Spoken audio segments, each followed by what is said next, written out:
back to the Bay of Fundy. I think I made up my mind. The circumstances grim, but the future could be bright. I'm slowly drowning. At least I'm not sinking outright. I think I made up my mind. The circumstances grim, but the future could be bright. I'm slowly drowning. At least I'm not sinking outright. This note's all that's left of me. Chasing dreams that were never meant to be. Now I've resigned to misery, knowing I'm not coming home again to the Bay of Fundy. I think I made up my mind. The circumstances grim, but the future could be bright. I'm slowly drowning. At least I'm not sinking outright. I think I made up my mind. The circumstances grim, but the future could be bright. I'm slowly drowning. At least I'm not sinking outright.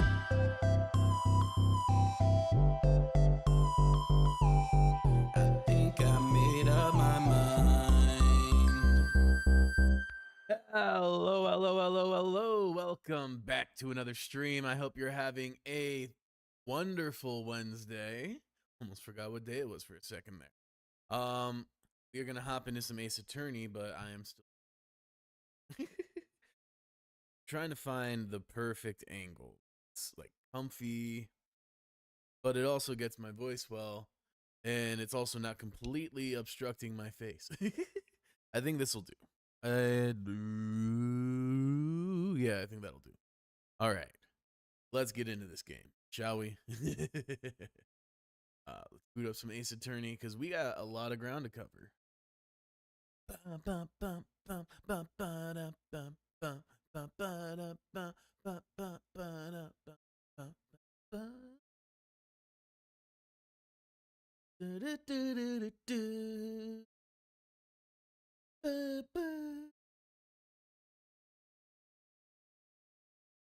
All right, let's do this.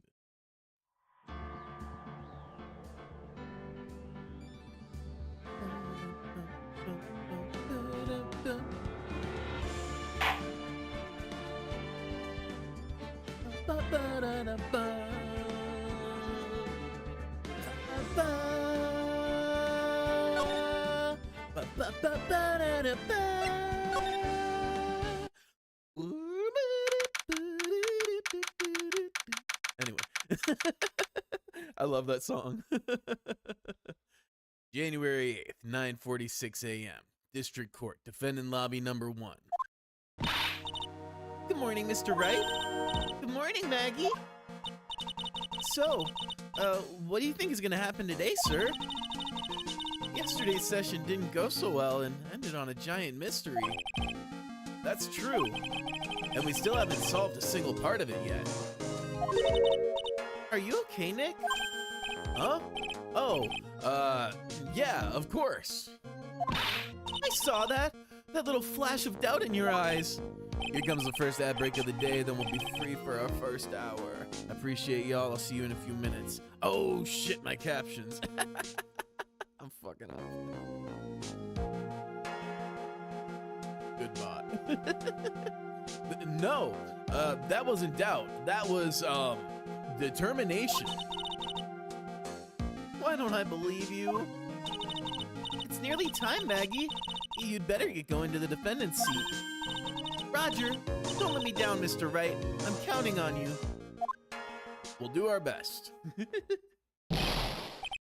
Hey, hey, Detective Gumshoe. Quit stressing Maggie out. She doesn't need that.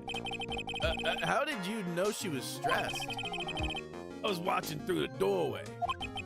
Oh. You look like you lost the case already. Show a bit of confidence, will you, pal? Here, maybe this'll help. Huh? Have you taken up aromatherapy too? Not in a million years, pal. Don't tell me that yous don't remember this thing. Oh, I remember it all right. I was wondering when this would show up. Come to think of it, that doesn't look like one of those aromatherapy bottles. This is the small bottle that turned up in Trey Bien's kitchen a couple days ago. Wow, look at all these little bottles. Oh, they're aromatherapy oils. He's got so many, they're overflowing onto the floor. Hey, wait a minute. There's one bottle that's different from all the others. Well, what do you know? And it doesn't have a label either. And doesn't smell. We finally got the analysis results back from the lab. So, what is it? Is it the poison? I'm afraid not, pal. It's, medication. The the ear medication. Medication? Yeah, for ears. Topical use only, apparently. For ears? You mean... Yeah, it's the medication Glenn Elg was using for his ruptured eardrum. What was Glenn Elg's ear medicine doing in the kitchen? Great question. What about the unidentified fingerprints? Anything on that? Someone screwed up, so they only had time to analyze the contents of the bottle. Another hour and they might have gotten something on the prints, but... That's gonna weaken its impact as a piece of evidence. Okay, pal, this is it. Make sure your defense is impregnable today. Got it? Today's trial. I'm gonna expose that guy for what he's done. Or my name isn't Phoenix Wright. We'll see. January 8th, 10 a.m., District Court, Courtroom number 4. Welcome back. You survived the first ad break of the day. Court is now in session for the trial of Maggie Bird. The defense is ready, Your Honor. Ready and waiting as always, Your Honor. Very good. Then we'll get underway at once. Yesterday, we heard the testimony of Mr. Victor Kudo. He claims to have witnessed the defendant putting a powder into the victim's coffee. However, the witness's testimony was plagued with a number of problems.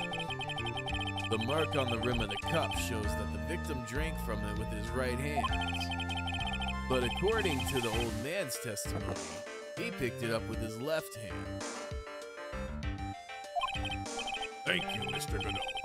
Furthermore, according to the witness's accounts, the victim was listening to the radio with an earpiece in his left ear.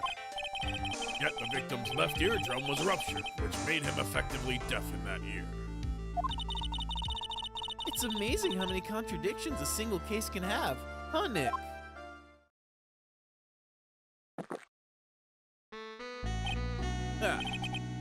Allow me to enlighten you, Your Honor. The world you see keeps turning, and we must turn with it. You've lost me already, Mr. Godot. Don't let the mysteries of yesterday mystify you today. Only losers think like that. You've got to change with the times. That's one of my rules. Are you implying that you've resolved these contradictions? You know the answers to these riddles. The old guy wasn't just throwing seed in here. He was throwing us off the scent. And today, I'll prove it. Very well. Let the first witness take the stand. Oh, of course. And you are? Oh, bonjour, everyone. I am Jean Armstrong, the owner and chef of La Très Bien Restaurant Enchanté. Forgive me for asking, witness, but are you a woman? Oh la la, monsieur. As you can see, I am le père and perky gentleman, no? On the day of the incident, you were in Trebian kitchen. Isn't that right? Who is you, monsieur? Oh, everything feels right. Needed a cup of coffee to gain repose. Wow, he's totally unfazed. Doesn't anything intimidate this guy? I don't think so. Very well. Your testimony, please, witness. Please tell the court what happened that day at Trebian. Oui, volontiers. At Trebian. When it all happened, there was just 2 customers in my restaurant. I remember I was experimenting with some new art deco that day. Like having a large mirror between la tables, for example. Oui, perhaps that is what la old man was looking at. La cup, la earpiece, and la glasses, he would have seen everything in reverse, no?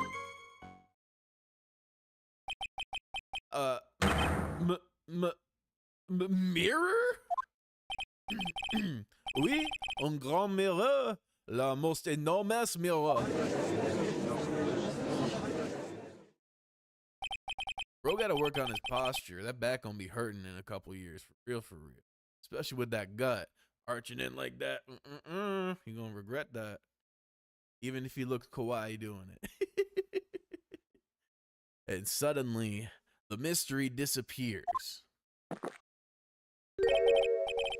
Like I said, the world keeps turning, so roll with it. That would explain the coffee cup and the earpiece conundrum. A mirror would have made everything appear back to front. What the heck? It's way too early in the morning for this to be happening to me. Now then, Mr. Wright, you may begin your cross-examination. Got this. We got this. At très bien. When it all happened, there were just two customers in my restaurant. Oh, whoops, I got it. That's right. I swear, I always go on autopilot and just start reading that shit. And who were the customers exactly? Mais of course, the young man who died, and the other, not so young man. You are referring to yesterday's witness, I presume. What about the other man Maggie says she saw at the table? Something tells me Mr. Armstrong isn't planning to disclose his existence. We need some hard evidence first before we can bring him up, don't we? I guess I'll just have to try a different approach for the time being. I remember I was experimenting with some new art decor at the day. You were experimenting with art deco? How come I never heard about that before today? You are not familiar with the language of interior design, monsieur? Please stay on topic.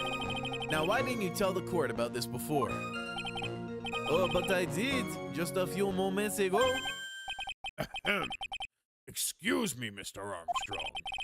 This deco you mentioned, are you referring to some sort of decoction? No. Art deco. It's a style of design, Your Honor. He's talking about interior design. Walls, ceilings, carpets, that kind of thing. Ah, yes, of course. That deco. I was trying to achieve a more effeminate look for my restaurant. I was planning the most bold remodeling of the decor. Like having a large mirror between the tables, for example. How big of a mirror are we talking about here? Both. Something about 4 meters wide and oui, about 2 meters high. Let's see. If 1 meter is about 1 yard, holy glass in a frame, that's huge. I was intending to install it on the ceiling eventually. The ceiling? Was there a mirror on the ceiling? I don't remember. Mais non, but I decided not to go through with it in the end. What should I do? Should I ask him more about the mirror or not? I mean, what could it hurt, right? Let's press harder. If you really had such a large mirror in the restaurant, someone would have noticed it. But there's nothing about a mirror in Mr. Kudo or Maggie Bird's testimony. But... Objection! You didn't ask, Trite. You have only yourself to blame for such sloppy work. What? A mirror was delivered to Très Bien the day before the incident. Really? As Armstrong testified, he was carrying out some design changes. And as it turned out, he didn't actually use the mirror in the end. This just doesn't add up. Even if a mirror was delivered to Très Bien, it doesn't prove that it was in the restaurant on the day of the crime. Huh. If you want to doubt someone, Trite, look in the mirror. I'm sure the person looking back at you will be dubious enough. So the witness yesterday had seen the victim reflected in a mirror. Oui, perhaps that is what the loud man was looking at. Hold it! Normally, I'd expect people to know the difference between a reflection and a real object. Objection! Normally? How does normality come into this? That's lame, Trite, even for you. Huh? Are you trying to say that if something isn't normal, it isn't possible? Is that it? Where does that leave the... Where does that leave the porky-headed lawyer and the top-knot chick over there? And the ungodly cool guy with the mask over here? Well, Trite... Ah! Not the hair! I do not have a top knot! Mr. Godot is correct. A lack of normality is no basis for discounting an argument. Bien, logique as one la day. La cup, la earpiece, et la glasses. It would have seen everything in reverse, no? Hold it! Everything? You would have seen everything in reverse? Oui? Hey, Nick, you should take a second, think about what old CD said in his testimony. How did he phrase it again? The boy was wearing the earpiece on the same side as the green lens of his specs. No question. You can lock me up if I'm wrong. It was his left ear, without a doubt. And then he used the same hand to pick up the cup. His left hand.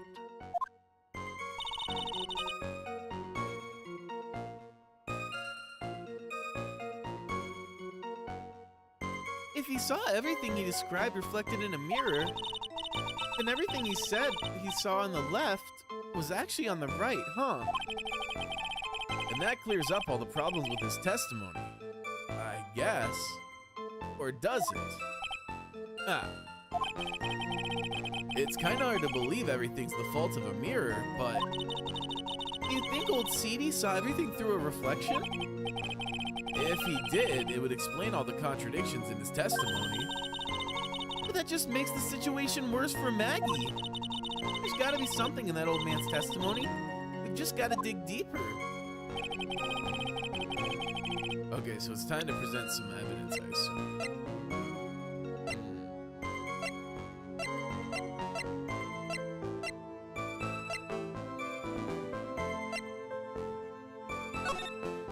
Let's see here.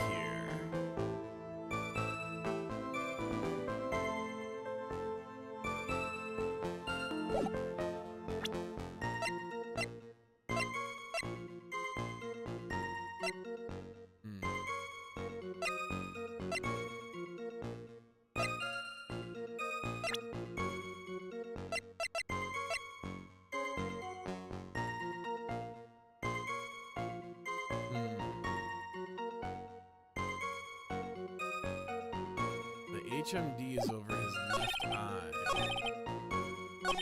That we seem to know for sure.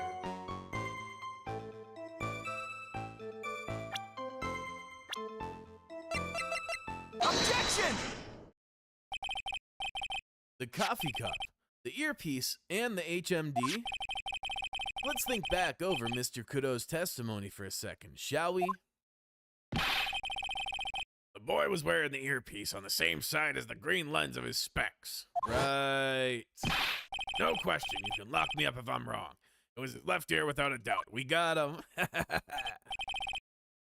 So to summarize, we were told both the HMD and the earpiece were on the victim's left side. Now, if Mr. Kudo saw all that as a reflection in the mirror, it means both the HMD and the earpiece were actually on the victim's right side. Exactement. You see, monsieur, now that you think about it, it is not so hard, no? Unfortunately, that's where we run into a monumental contradiction with the facts. If Mr. Kudo really did see everything in a mirror, why is it that the HMD is now on the wrong side of his head? Order, order. Mr. Wright is correct. If the witness genuinely observed the victim reflected in a mirror, then we would expect the victim's eyepiece to have been over his right eye. Objection! How bitter. Trite, you should have a taste of this bitterness. It'll calm you down in no time. Are we talking about your coffee or something completely different? Damn. If you don't understand the way the witness thinks. How he thinks? You remember this, I presume? The I broke the vase, sorry, apology? I mean, Mr. Kudo's sworn testimony? Exactly. The old man has one other very grievous habit, other than throwing seeds. The more of an impression something makes, the more muddled his mind makes it. And what's the most striking thing about Mr. L? Clearly, it's the victim's eyepiece. And that's my point. The old man strikes again. Mr. Elg's HMD made a big impression on the old man.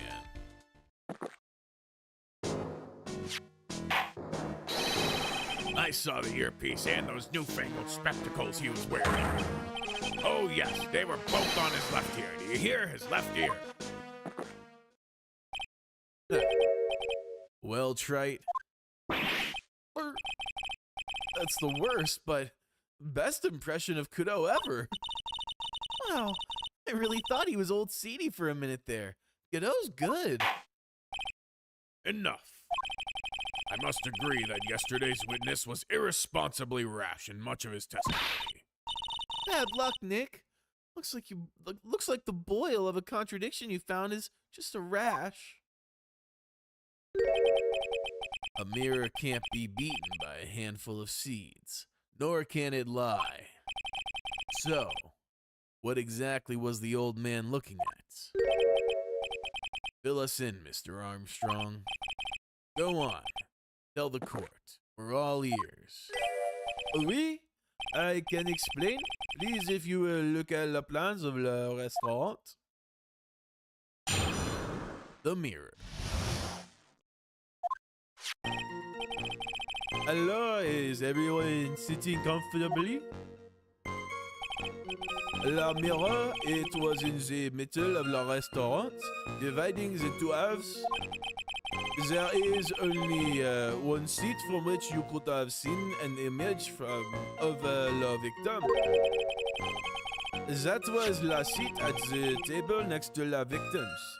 That was where the old man was sitting. After the terrible incident, I moved the mirror so it was not in the way. But naturally, I did not touch anything else. I see no problems with the explanation we have just heard. From the table next to the victims, Mr. Kudo could have seen the victim in the mirror. What a naughty little coquette I am, confusing all the men like this. Don't worry about it. We can keep up, except for the guy breaking out in a cold sweat over there again. Ugh, I hate that guy. You said you didn't touch anything else apart from the mirror. Are you quite sure about that? But yeah, of course. Very well, Mr. Wright. Your cross-examination, if you please. The mirror.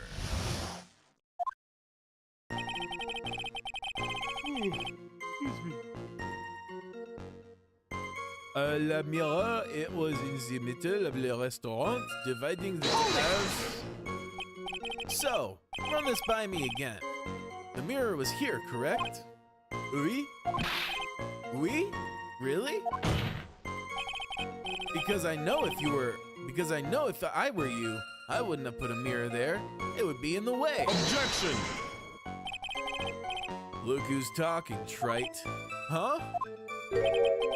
You're obstructing my view, among other things. But, this is my seat in the courtroom. Très bien's charm is that it gives you the impression that you're the only customer.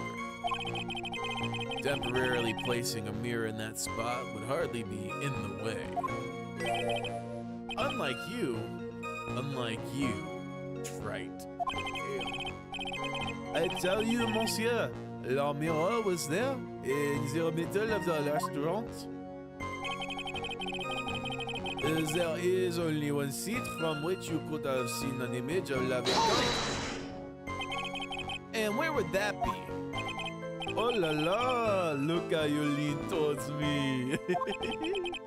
I always attract the younger boys. Maybe I should keep you in suspense a little longer. Mr. Armstrong, tell the court what you know at once. I attract the older ones too, you know, handsome. Shall I tease you too?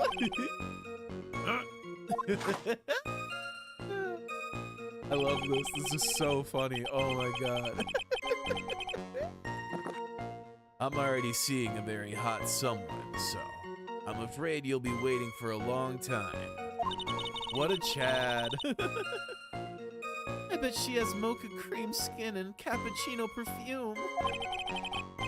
Bien, I will tell you, there was only one seat from which you could have seen.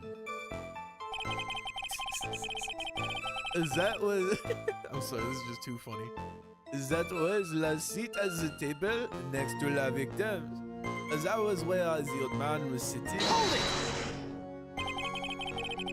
So, why can you only see the victim from that particular seat? Mais monsieur, it's obvious, no? If you look at the plans, we will understand. The victim would have been reflected in the mirror like so. If you were sitting at the table next to him, you would have seen everything, no? So that's the seat old Seedy was sitting in on that day, when the poisoning happened. The old man was sitting at the table next to the victim. Why does that seem kind of odd? After the terrible incident occurred, I moved the mirror so it was not in the way. Hold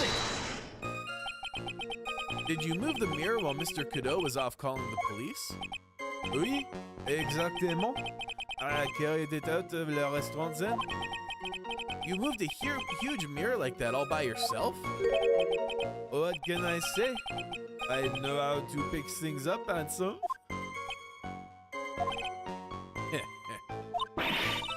Godot actually laughed at something. Well, given the witness's physique, I suppose it's possible. Yeah, they got them cannons.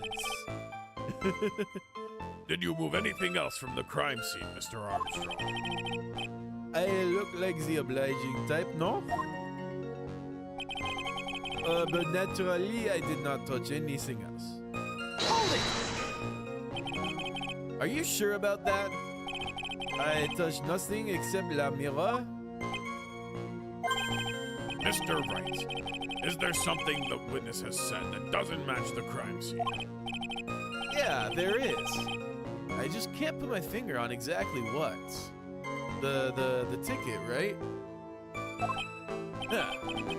Suffering from a case of heartburn, trite. Oh, I have just the thing for that.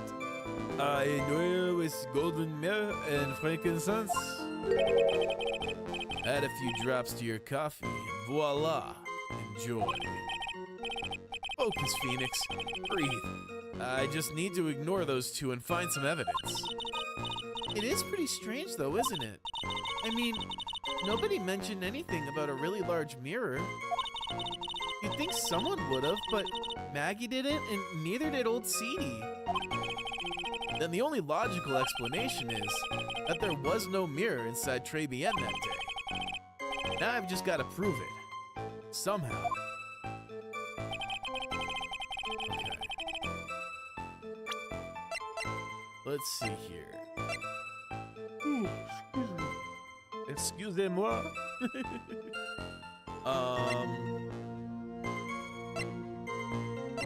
Let me see here. Where's the lottery ticket? I'm gonna search Maggie, though. That doesn't help me.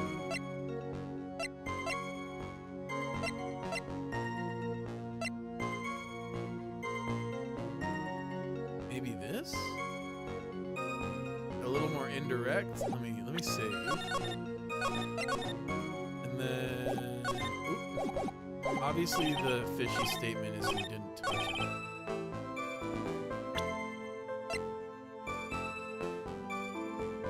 Oh wait, this was found. Yeah, this has definitely got to be it, right? Objection! Fuck. Okay, that was not it.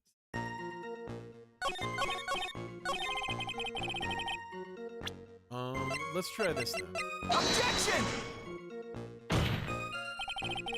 Shit, really? Okay, I'll just take the hit on this one. Yeah, that's fine.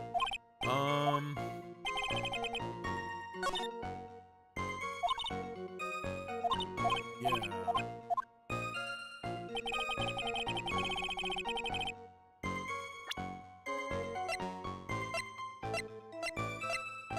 Let's see here.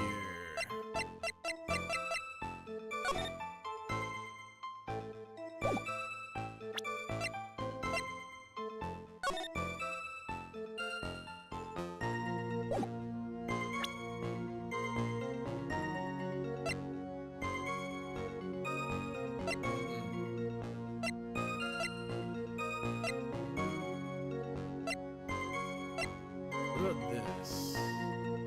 Hey, Tony! Welcome, welcome. They give you a small hint at the end there. Gotta prove the mirror wasn't there somehow. Yeah, so I'm thinking about this all wrong then. I was thinking of trying to prove it didn't touch anything, but...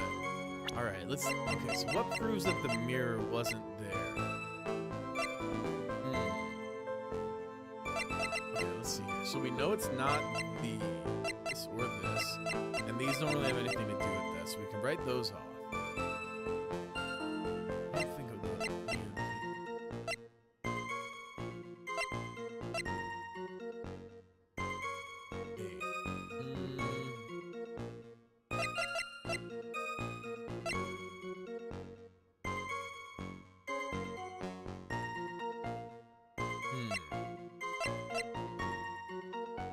Maybe the floor plan? I can't really think of anything else that might prove it. I'm gonna try. Objection! God damn. What could it be? Let's see. Maybe the crime scene photo? Yeah, that's gotta be the only other...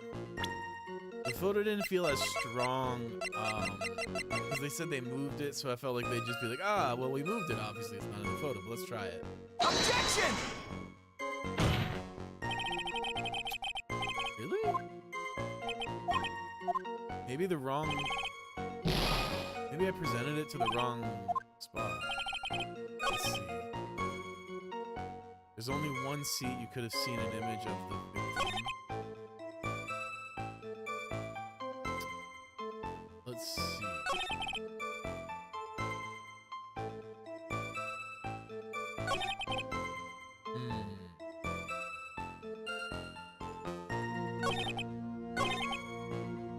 Maybe this statement? Let's try.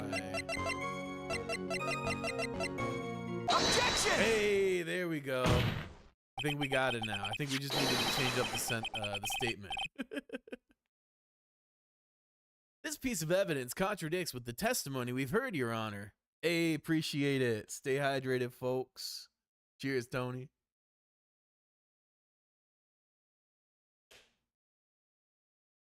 This piece of evidence contradicts with the testimony we've heard, Your Honor. The crime photo. Yes, this photo clearly shows something that theoretically should not exist. What on earth do you mean by that, Mr. Wright? Should not exist. Sounds like you're describing yourself, Trite. God damn. Such a hater. Now then, if the defense would please clarify its statement. What is something that should not exist in this photo?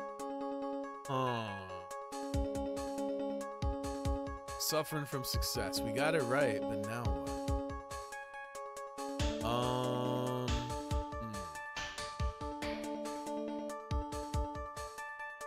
Oh, the vase, right? Because he knocked over his vase. Take that! Shit, that was the wrong answer. I think it's pretty obvious that this is what should not be in the picture. The vase? What possible connection does that have with the witness's testimony? Your Honor, I'm telling you that there should have been no vase on this table. Because it very clearly contradicts with this piece of evidence. Aha! We did. Okay, I was right. Okay. Take that! I thought I was wrong there for a sec because the music didn't cut out. There's one thing that was clearly demonstrated by yesterday's testimony. Mr. Cadeau broke the vase that was on the table where he was sitting. And yet, as the court can see, there is an unbroken vase on the table next to the victim. Why? Because Mr. Cadeau was not in fact sitting at the table next to the victim at all. Objection! Yeah. Don't be an idiot, Trite. That's impossible. That seat's the only one Cadeau could have seen the victim's reflection from. Exactly. There's only one conclusion we can draw from this contradiction. There was no mirror in Trebienne that day. Your testimony, Mr. Armstrong, is an elaborate lie. Mon Dieu! Objection! Tabernacle! Don't try to confuse the court, Trite. Obviously, the witness cleaned up the vase, while the police were taking their time getting to the crime scene. Objection! Unfortunately, Mr. Godot, that doesn't quite work for me.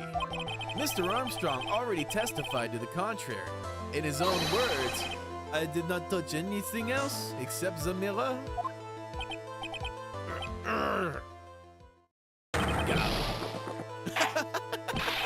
I love how he started chugging the coffee as like a power-up whenever he's frustrated. Well, witness, what do you have to say for yourself? I was right. There was no mirror in the restaurant that day. In light of this revelation, we return back to the original problem. Why did the victim have an earpiece in an ear which he couldn't hear? Ha! You only get one shot in life. There's no turning back. If you want to claim that mirror wasn't there, Trite, then this problem is all yours. How do you explain what the old man saw? If I can answer this, then I'll be that much closer to the truth. I can feel it. Are you gonna be okay? Can you really solve this contradiction, Nick? There's more than just this one contradiction, Maya. What do you mean? Remember what Maggie told us. There was another man at the victim's table. And There was a sample CD on the victim's table. It all flies in the face of Mr. Kudo's testimony. And I think I know the reason why nothing in this case is adding up. Well, Mr. Wright, let's hear your answer. Yes, Your Honor. The reason behind all the contradictions in Mr. Kudo's testimony is simple. Mr. Kudo made a mistake. No. The ear doctor made a mistake. What? That doesn't even make sense. I mean, obviously it has to be this then. Oh, that's too funny. This case is riddled with contradictions. Yet, there is one very simple answer that clears them all up. And what is that? The incident Mr. Kudo witnessed and the incident the victim experienced were two completely different events. What? Yes, the victim that Mr. Kudo saw wasn't Mr. Glenn Elg at all. It was an imposter, a phony pretending to be Glenn Elg. Interesting. Obviously, unlike the victim, there was nothing wrong with the imposter's left eardrum. I guess. That's how he ended up wearing the earpiece in his left ear by mistake. Interesting.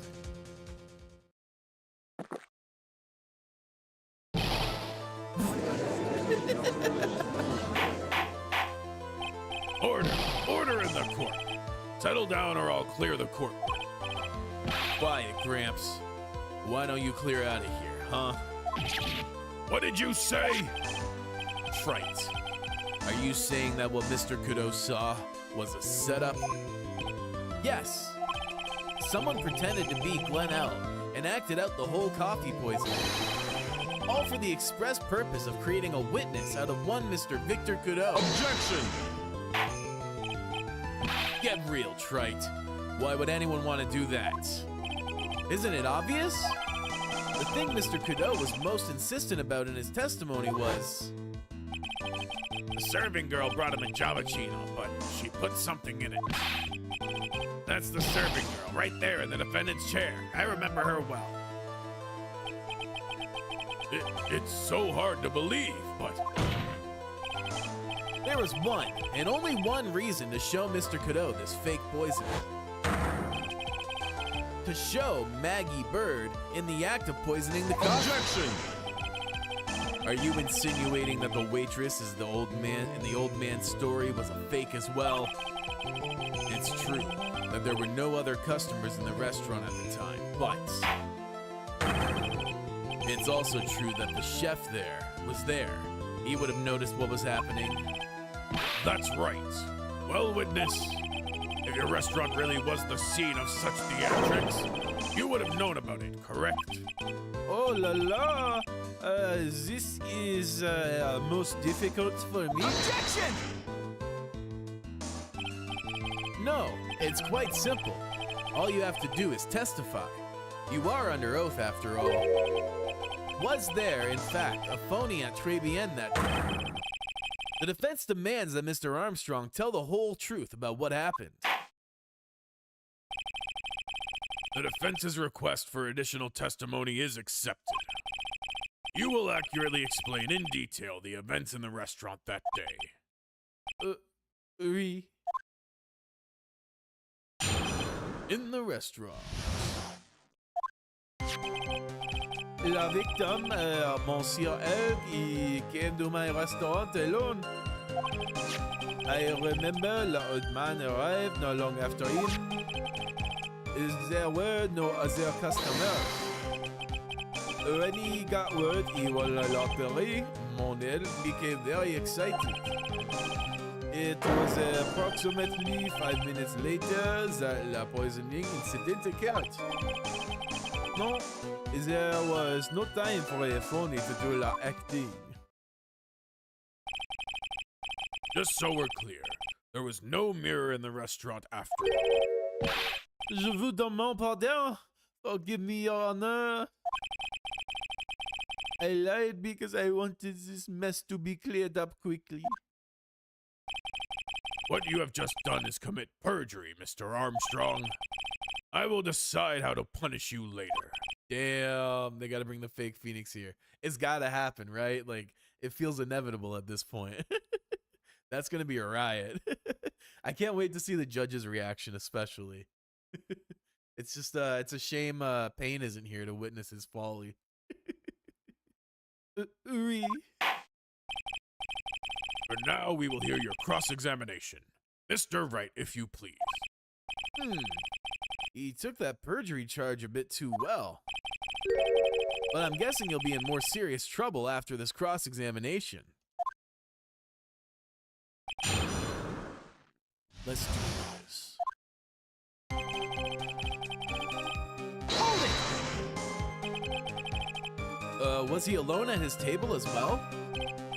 Mais oui, I saw him from la kitchen. Yet the defendant, Miss Bird, remembers it differently. She swears there was another man at the victim's table. Objection! Unfortunately for you, Trites, yesterday's witness also testified that the victim was alone. You know, seeing you squirm like that reminds me of a certain coffee's bittersweet bites. What kind of coffee has he been drinking? It's not coffee, it's love. It's love that's bittersweet.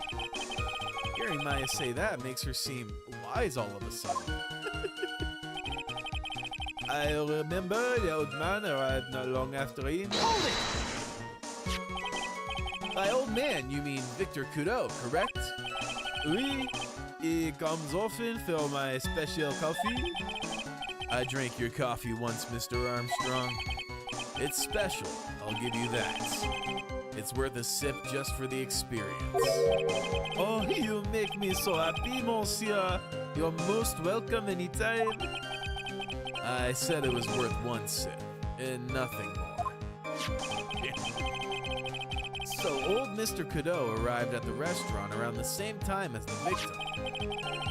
Maybe I should ask about his arrival in more detail.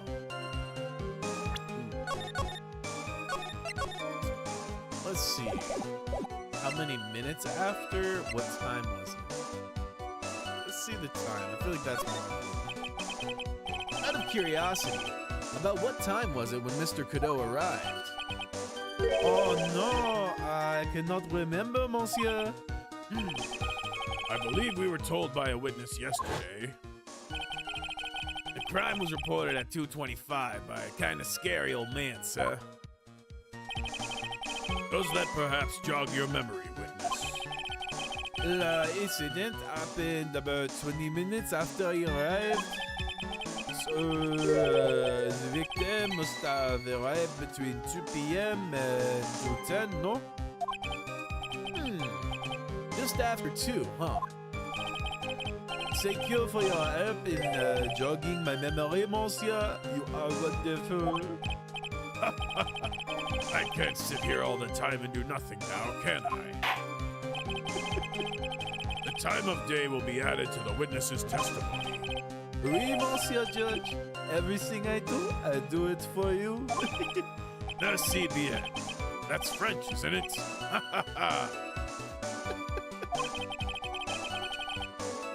It was a good enough attempt. I'm glad at least one person is in a good mood. He's even humming a song to himself. I remember the old man arrived not long after him, just after 2 p.m. Are you absolutely sure about the time? When I think really hard, I am sure it is just after 2. Oui.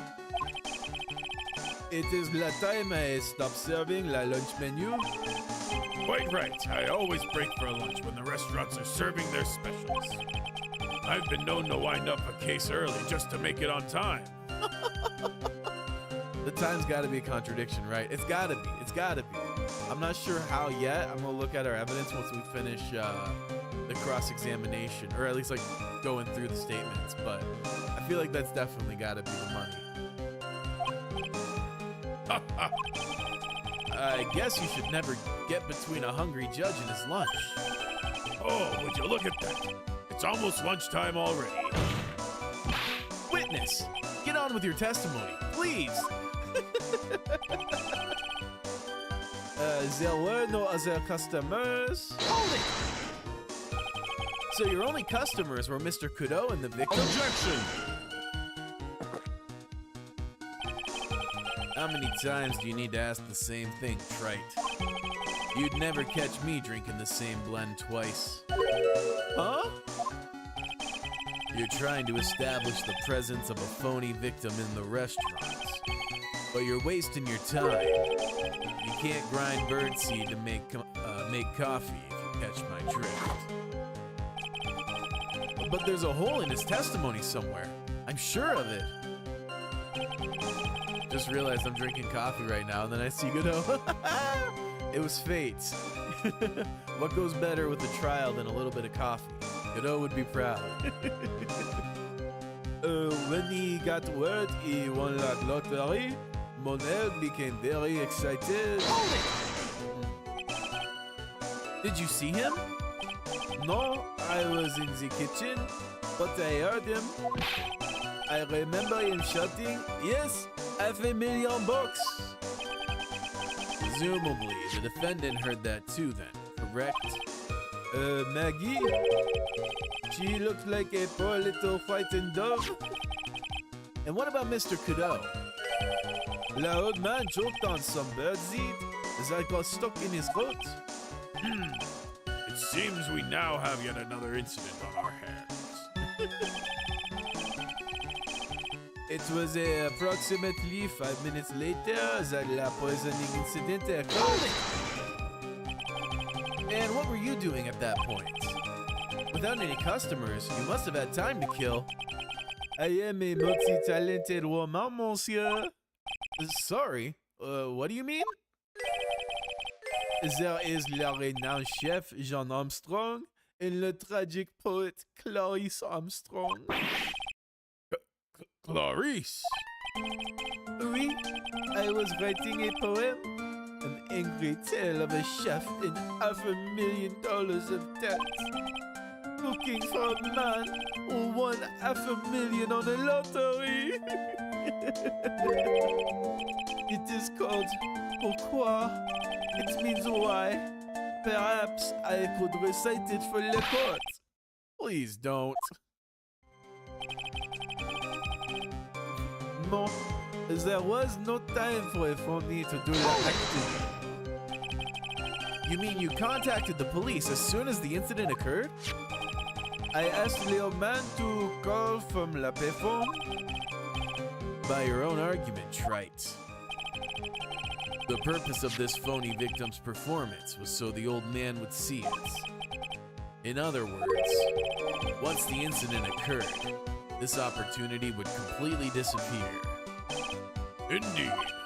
Bien, it seems the shadow of doubt has been lifted, n'est-ce pas? I guess Mr. Armstrong is connected to this case, huh? Absolutely. Someone was impersonating Mr. L, and I refuse to believe he was oblivious. He was there the whole time, after all. But if you're right, wouldn't Maggie have noticed too? She fell unconscious when the incident occurred, remember? Ah! You mean that's when the phony staged his act? We'll know for sure once I find a hole in this testimony. Okay, let's see here.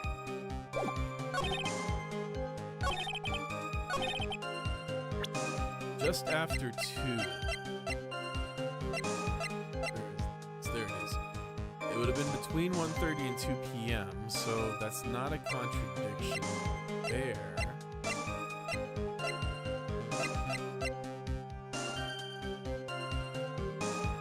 Oh, but the radio show happens at 1:30.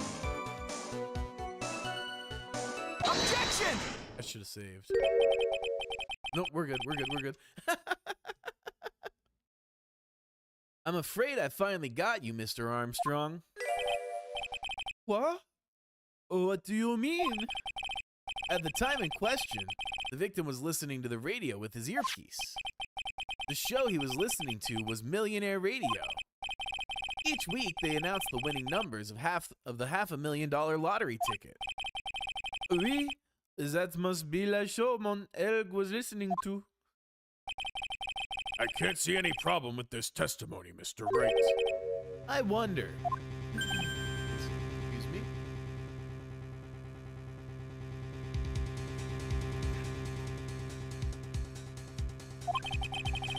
You say the victim arrived at your restaurant after 2 p.m., correct? Oui, oui, I am sure of it. I remember it perfectly now. I know it was that time because I had just finished serving la lunch menu. Get to the point, trite, if you have one. That show is broadcast live at 1:30 p.m., and it claims to be the most thrilling 10 minutes of your life. It's on the air at 1:30?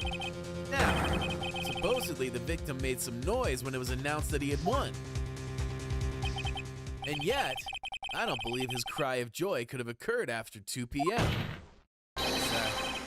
Because the show had already finished more than 30 minutes earlier by that point in time. No! This victim we've been told about has done nothing but the impossible. Listening to the radio with a ruptured eardrum, catching a show that was already over. There's only one conclusion you can draw from these facts. This victim was an imposter acting out the poisoning 30 minutes after the real murder. Yes, there were 2 Glen Elgs in Trebienne that day.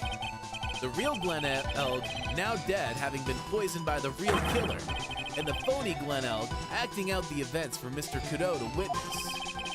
It certainly seems that way. I mean, if that wasn't the case, how could you explain the time discrepancy? Objection! Quite a performance, trite. You were almost on a roll. But sadly, you lack the rock-hard foundation of rhythm to build your song. What is this? Music Theory 101? Let's recap. According to your imaginative theory, it's now just after 2 p.m. The phony elk is performing a play for the benefit of Mr. Godot. How do you explain then where the real Glen Elg is? I don't believe I have to spell this out for the court. However, at that time, the real Glen Elg was already dead. That's certainly the obvious conclusion. Objection! Thank you, trite. That's exactly what I was hoping you would say. What? Now, I presume you can prove this theory of yours? Can you explain where the missing corpse went to? The missing corpse? According to the old man's testimony, there was only one other customer there. If that customer was the phony Glen Elg, then where did the killer hide the body of the real victim? Nar. Nar. That's a funny one. The prosecution has a valid point, Mr. Wright. If your theory is to stand up to the examination of the court, you must provide us with proof by answering the prosecution's question. Where did the killer hide the body? Yes, Your Honor. No conjecture, trite. Let's hear some facts for once. Show the court a piece of evidence that proves where the body was hidden. Oh boy. Evidence? What's with the intense pressure in here all of a sudden? I thought I had him with that contradiction. But he's turned it all around and backed me into a corner instead.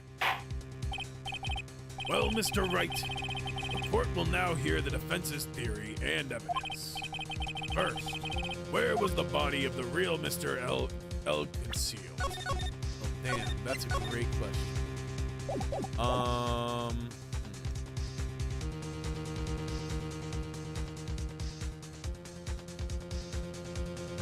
Inside Caribbean or outside Caribbean? I feel like inside is just seems more reasonable to go Do I have any evidence that points that way? I mean, I'm gonna have to, right? So what is it? Let's see.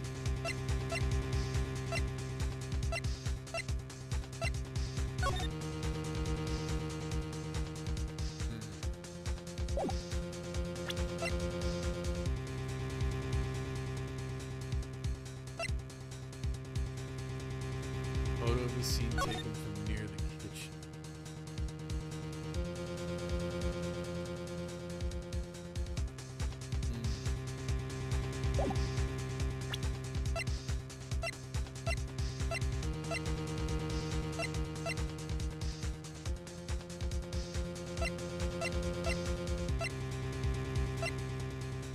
I don't really know, honestly.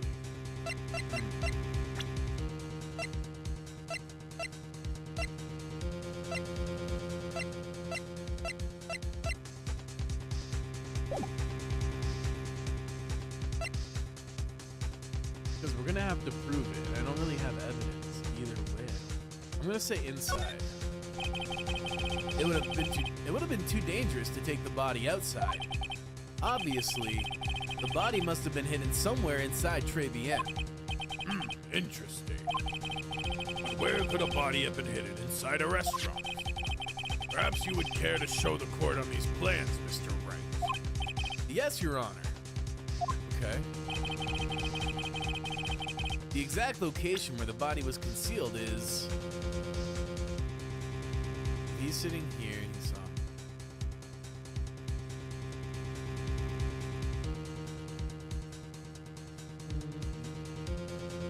We found his article thing here. So maybe he was hidden here? And that's how that paper got there behind this? I don't know if that'll make sense, but that's the only thing I have any like sort of real basis to have a hunch on. Take that! The body was hidden here. I see. Nice supposition. But the real question is, can you back it up? Where's the evidence that proves the body was hidden in that location?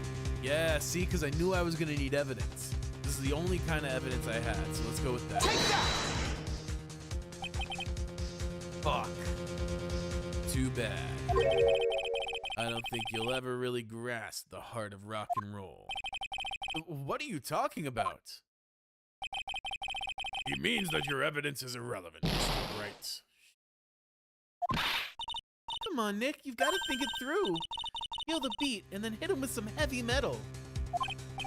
Okay, I need to calm down and get my facts straight. What should I do now?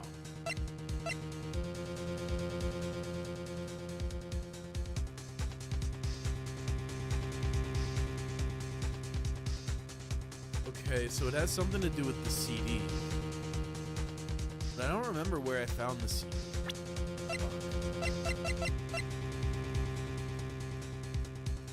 Oh, right, we found it at What's-His-Face's place. So then it must have been outside, right? Outside Très Bien. Clearly there's no place to hide a body inside Très Bien. Therefore, the killer must have hauled the body outside. I see. Nice supposition. But the real question is, can you back it up? Where's the evidence that proves the body was taken out of the restaurant? And then this is mostly based on the heavy metal clues. Like, is it Take that! fuck, what? Huh.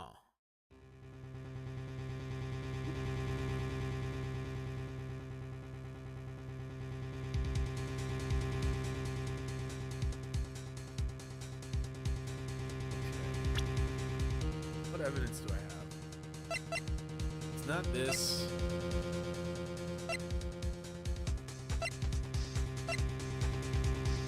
Here comes the ads. I'll see you in a few minutes. Hang tight, y'all. Appreciate you.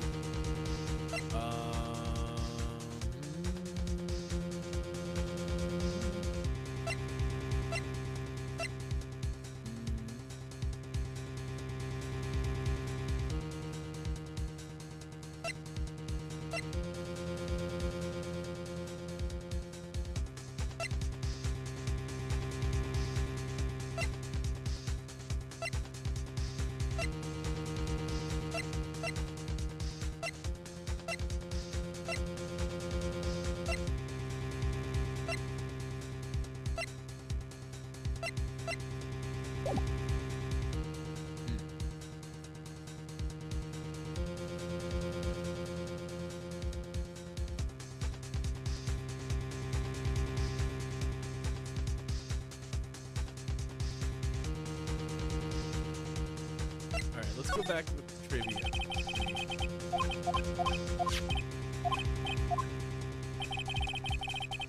Okay.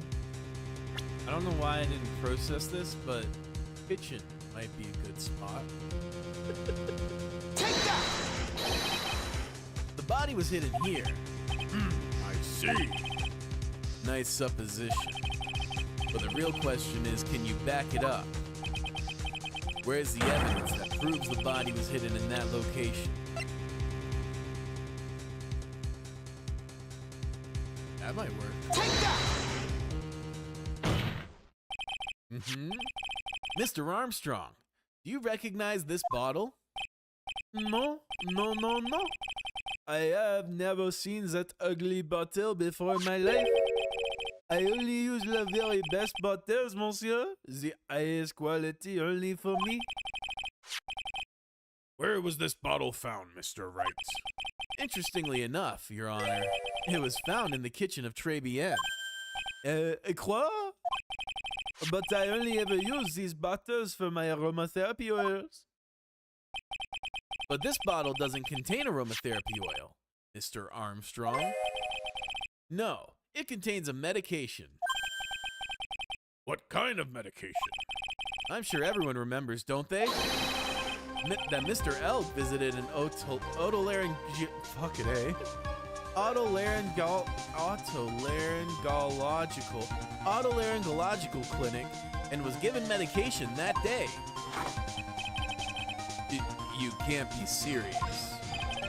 The defense had the contents of the bottle analyzed, and I have the lab results here. The contents of the bottle match the prescription that was given to Mr. Elk. Glenn Elk's murderer hid the body in the restaurant kitchen, at which time this bottle fell out of the victim's pockets.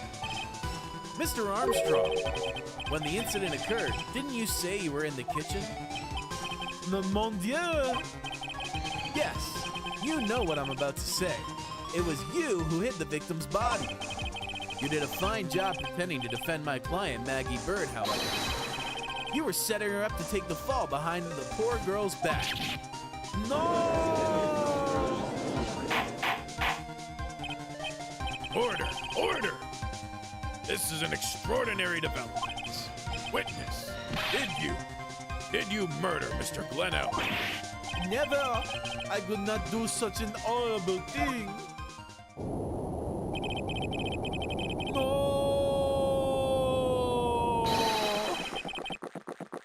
Oh. Mr. Godot. I totally thought that was Jean. The bitterness. Every time I get lied to, I always down a mug of coffee.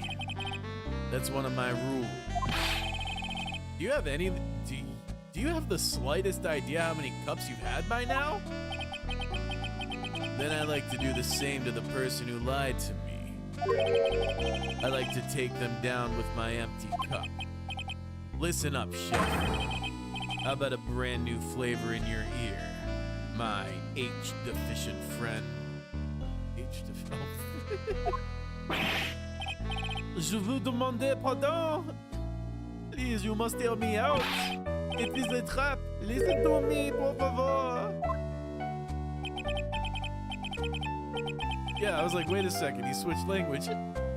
Yo hablo español, Mr. Armstrong. And por favor is Spanish.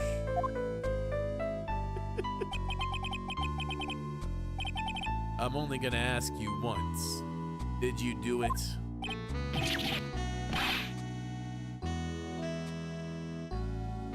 No, absolutely no. Let's hear it. You've got one shot, right, Gramps? Witness, the court will permit you the chance to make one final statement. If you lie under oath again, Mr. Godot's coffee mug awaits you. As does my gavel. Oui, it is clear. What do they always say in these movies? I've got a bad feeling about this. Very well. Begin your final testimony, Mr. Armstrong. The confession. It is true, I ate la body in the kitchen. A man forced me to do it. I had no choice. I had to go along with him because there was a reason why I could not refuse. But I did not kill him. I swear it, you must believe me. You were forced? By who? I cannot say, or I will be erased. Let's try a different question then. When Mr. Elk died, was he really the only person at his table? There was...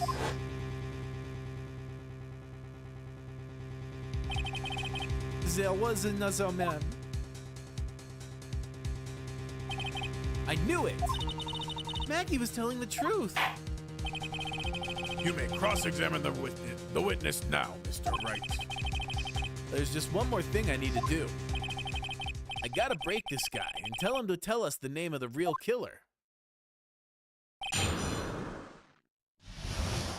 All right. It is true, I ate la body in the kitchen. Did you carry the body by yourself? Oui, I carried him and I carried Maggie too. Maggie too? When she saw the victim collapse, she fainted. I could not leave her there. Why did you hide the bodies? A man forced me to do it. I had no choice. I had to go along with him because there was a reason why I could not refuse. Hold it! What man? Who was he? No, I cannot say. I fear for my own life. He's really scared. You'll just have to put the words in his mouth, Nick. Yeah, you're right. If he won't tell me, I'll tell him. But why would you go along with this man? I had to go along with him because there was a reason I could not refuse. And what reason would that be, Mr. Armstrong? You know, monsieur? Yes? Surely you can not expect such a young maiden to talk about such an embarrassment.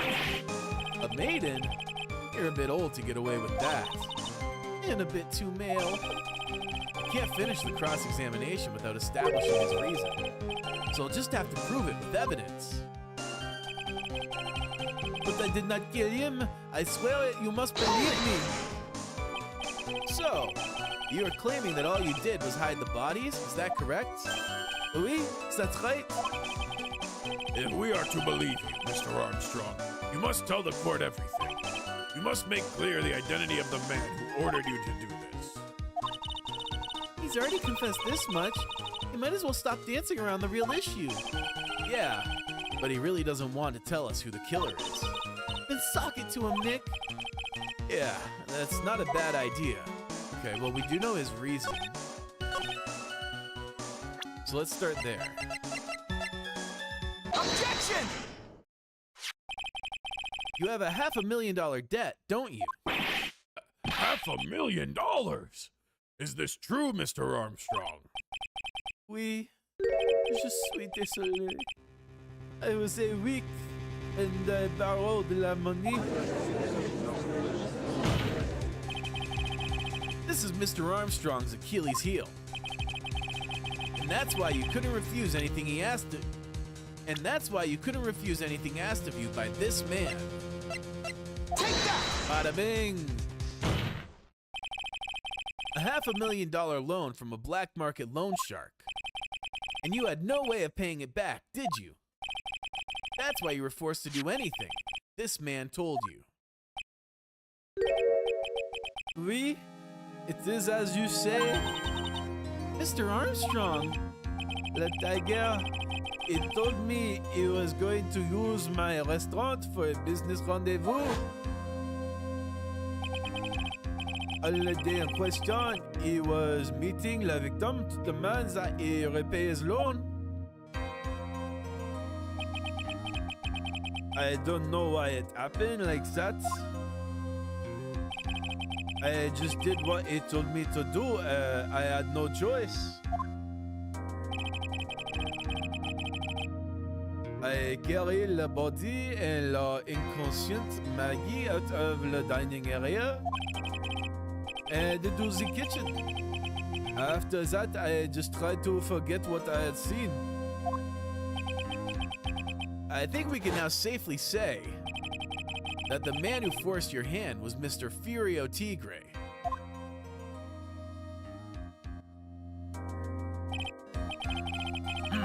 I do have one further question for you, Mr. Armstrong. Poison and the lottery ticket that were found in the defendant's apron pockets.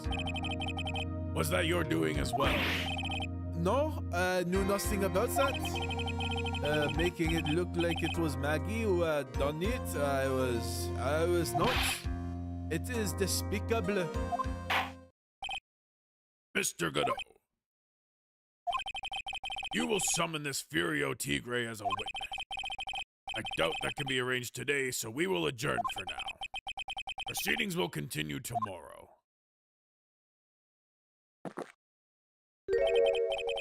"30 minutes. What? The trial will go on. I'll see to it myself.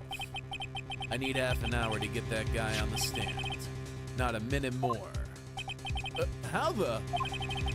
Don't sit back and relax yet, trite. No one knows if that chef is really telling the truth or not. This trial could still go either way. Very well. Your request is granted, Mr. Godot. We will resume once Mr. Tigre is ready to take the stand. Until then, court is adjourned for a 30-minute recess. Damn, we had a good time on that one too. Absolutely. It's time to knock this out the park.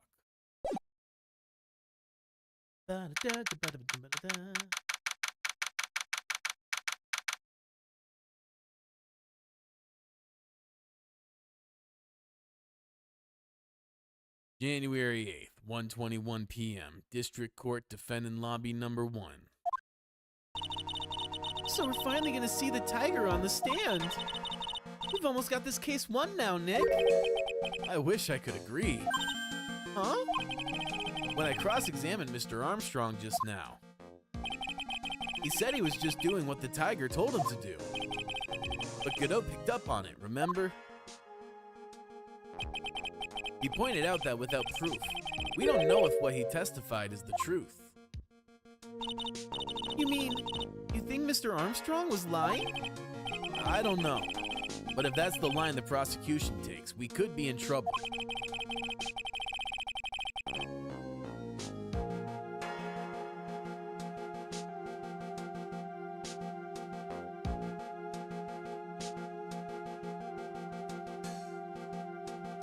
Ethernet cable underneath the rug.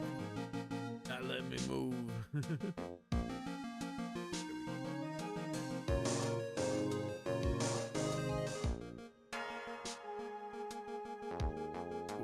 Anyway, I get the feeling that we don't have the case-making evidence we're gonna need. Hey, pal. Detective Gumshoe. What are you so jumpy about, Detective? Your hair's standing on end.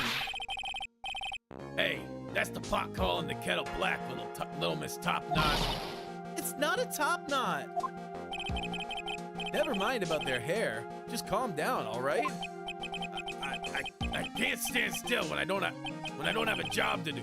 I get kind of wound up. No kidding. You gotta have something you needs me to do, pal. Anything. Well, Hey, I'm gonna take a jog back down to the precinct. Hey, Kev, you missed the first part of this trial. We just finished doing the cross-examination of John Armstrong, and now we're getting ready to have Le Tigre take the stand. Bony Phoenix is about to make his appearance in court once again. Hey, I'm gonna take a jog back down to the precinct. Okay, so I got in just in time for the good part. Hell yeah, hell yeah. I could get some prints analyzed for you if you got an hour. An hour? The trial will have reconvened by then.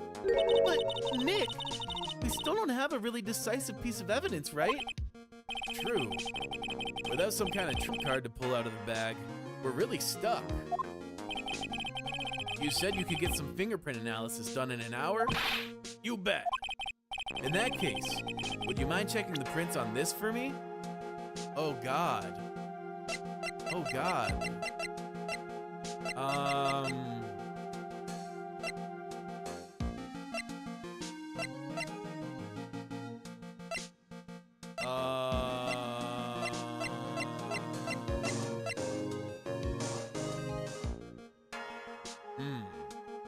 This feels like a big choice right at the top.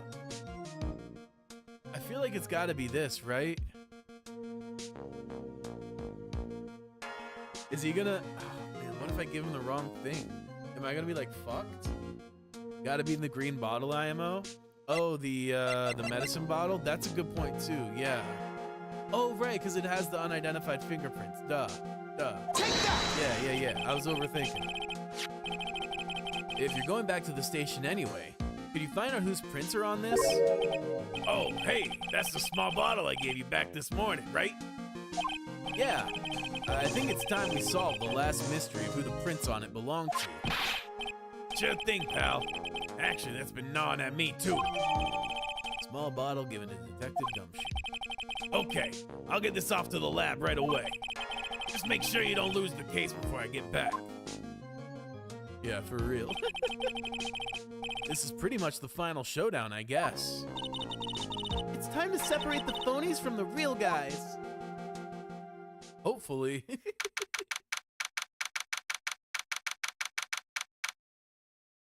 January 8th, 1:56 p.m. District Court, courtroom number 4. Court will now reconvene. Mr. Godot, did you find this Furio Tigre? I even tamed him for you. It was a 3-cup job. No problem. Tamed him? The guy's name may be Furio Tigre, but come on. He's pretty lively. Be careful. He still bites. Very well. Please show Mr. Tigre to the stand.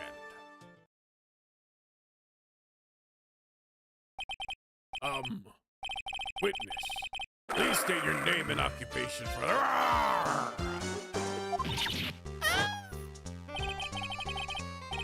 Don't hide under the table, Maya. Unless there's room for me too down there. What'd you say to me? No, nothing. I didn't say nothing, honest. Who could have guessed that fear would induce a bad Brooklyn accent in the judge? I got business to take care of, you hear me? Who the hell called me into this hole?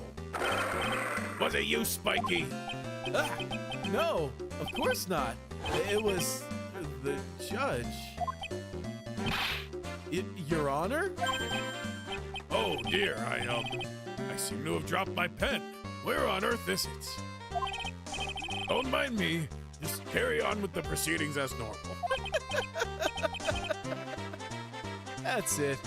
We're doomed. Maybe you didn't hear me. I said, who the hell was it that called me in here?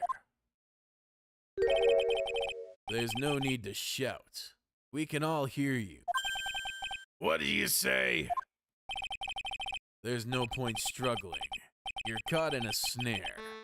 The relentless snare of the law. And I'm the one that hauled you in. Too cool. Don't let him get the better of you, Nick. Let's start with the basics. You know about the incident in question, correct? Incident? I don't know nothing about no stinking incident, mask boy.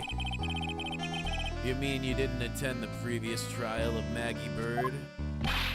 Maggie who? I got more important things to do than than watch courtroom dramas? Of course. Well, perhaps you could give us your testimony then. Please, tell us about what you did the day of the murder. Phoenix Wright. You's the one who set this up, didn't you? You's gonna regret the day you ruffled the tiger's fur. You hear what I'm saying? Maybe I should have brought a diaper with me today. Get a grip, Nick. Oh, man. I don't know nothing about no murder. I was tied up with business in December last year. Spent all of my time in the office. I got Wells lined up to borrow cash from tender lender every single day. You just want to check my alibi? Just ask Violetta. Ah, at last, I found my pen. Very well then, Mr. Wright. You may cross-examine your... Arrgh! What is it? Please, witness, if you could refrain from shouting like that. I know the kind of games that you guys in the blue play. That lowlife ain't no lawyer. He punches away at stupid details till he wins. Lowlife? Me? Listen up, smarty pants. Every time you ask me something that doesn't relate to this case, I'm gonna bill you $50,000. And you're gonna borrow the cash from me. That's one loan contract I refuse to sign. And don't think it ain't gonna hurt when you tangle with the tiger.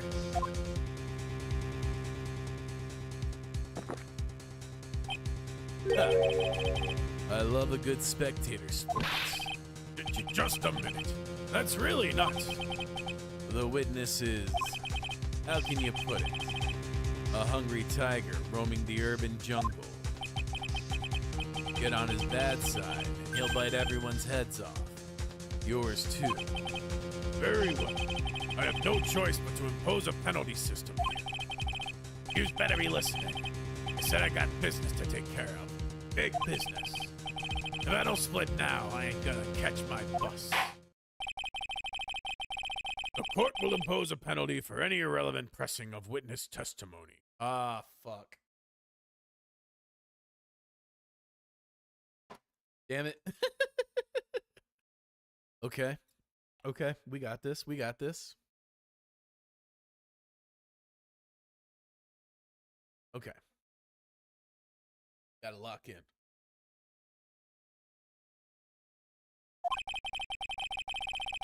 Keep in mind that you being your cross-examination. Keep in mind that as you begin your cross-examination, Mr. Wright. Yes, Your Honor. You can do it, Nick. I'm out from under there already, would you, Maya?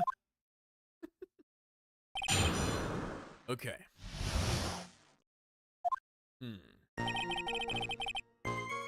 I don't know nothing about no murder. Tied up with business in December last year. Spent all of my time in the office. Alright, well, the only two that I feel like could have any relevance is when he mentions Violetta, because we have some info on her, and then obviously this one. So I'm gonna start here. Hold it! Okay. Are you sure about that? We're talking about 1 month ago, you know. You see these teeth? That's how sharp my secretary is. Sharp? Is he talking about Viola Cadaverini? She writes everything in my schedule. December, mainly in the office. That's what it says, so that's where I was. That seems like a rather sketchy schedule. There he goes again.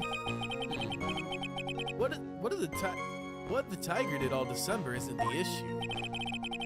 What's important is what he was doing on the day of the murder. So now what? God.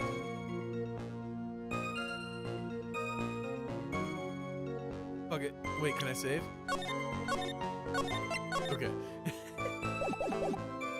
Alright, let's go. Let's go. Let's go.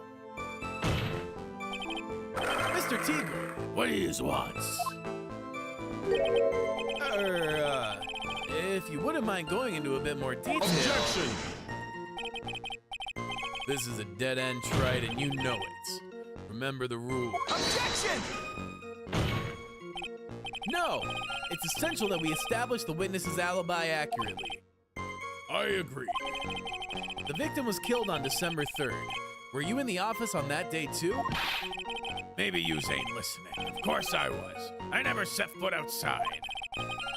I had meetings all day with a bunch of cats wanting to do business with me. I ain't never seen that young kid before. I do believe the witness's last statement was important. Mr. Godot, if you could, please. Mr. Tigre, the court asks you to add that last statement to your testimony. Don't let an animal beat you. Be a man, Your Honor, and ask him yourself. The days you's talking about. I was in the office too. I never saw that kid before. Okay. So obviously we know this isn't true, so this is one we can press on. Okay. Maybe I should just commit to this one, but I am curious. Part of me wants to, like...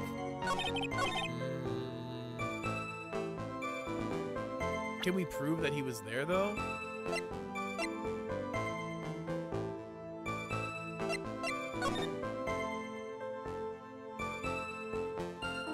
Oh, wait.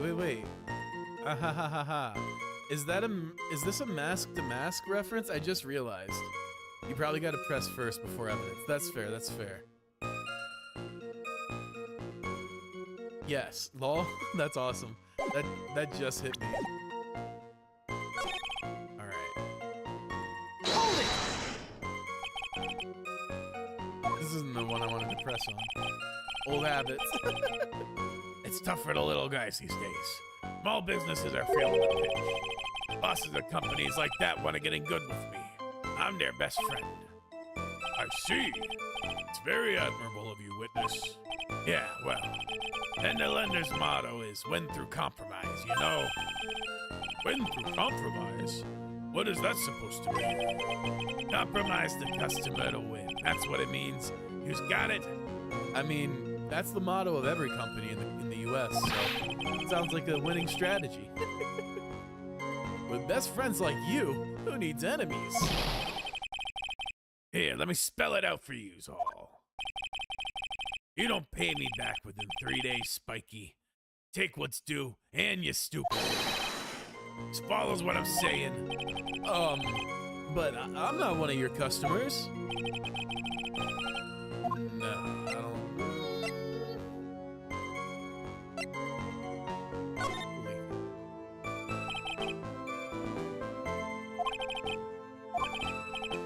Now then, Mr. Tigre, would you mind repeating your testimony from the beginning, please? My time ain't free, you hear? You's better remember that. If I miss that bus, someone's gonna pay.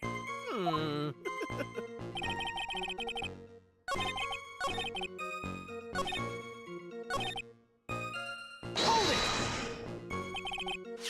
By Violetta, you're talking about the Cadaverini families. Yeah. You don't want to cross them, or he's gonna wind up sleeping with the fishes. Once the Godfather finds out you've been dragging Violetta through the mud, he'll do ya in.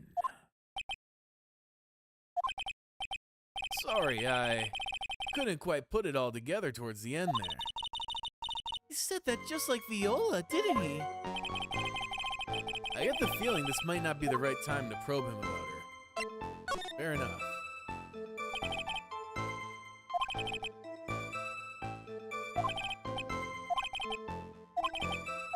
Okay, so the first press is fine. Hold it! I don't buy that you haven't even heard of the incident that occurred at Trevienne. You've got a big mouth, right? He's trying to say I was in some mob hit. Is that what you're trying to say? Where's your proof then? Evidence? Yes, well... For an attorney to make an accusation in court, he must have evidence. That's from the loan shark to lawyer, a beginner's guide, yeah? Ah, I see you're the studious type, Mr. Tigre. Very good. Huh. Why don't you ask him to represent you sometime, trite? What should I do? Yeah, I feel like we can prove that he was there. Let's do this.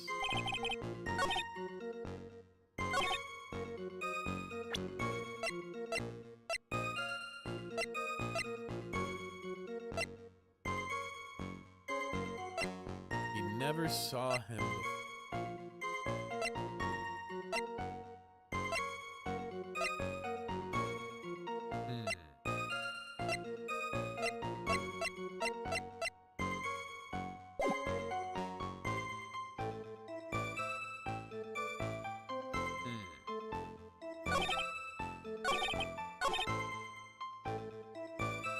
I'll press harder on this one. See if that gets us anything.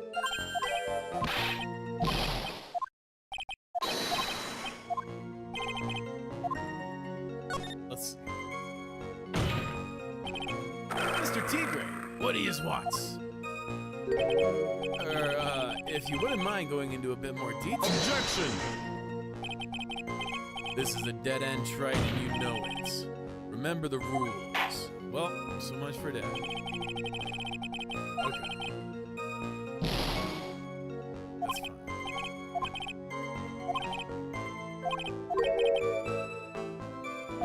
fine. Okay, so it's got to be something with this then. He never saw him before.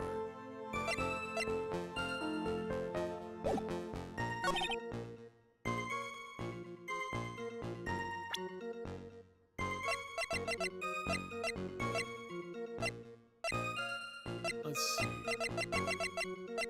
Caught up in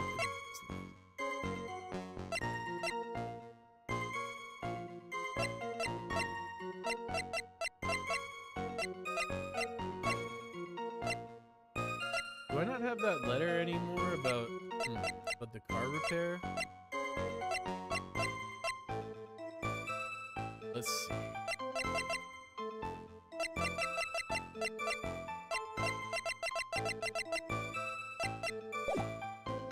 Let me save real quick.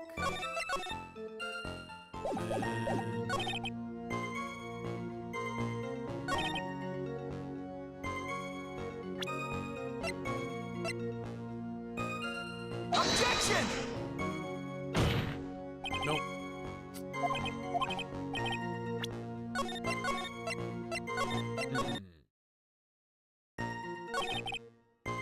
Let's see.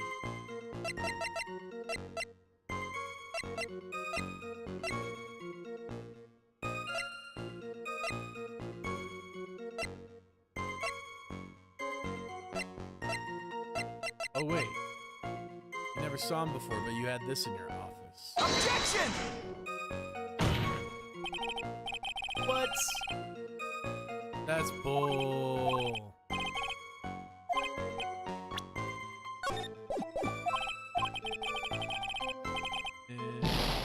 That's some bull.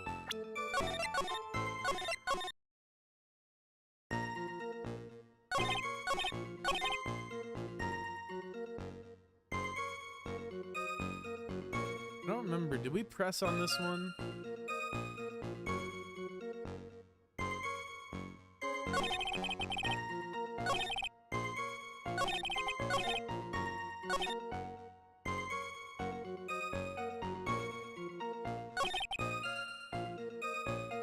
Hold it! You didn't know Mr. Glenn Elg? Really?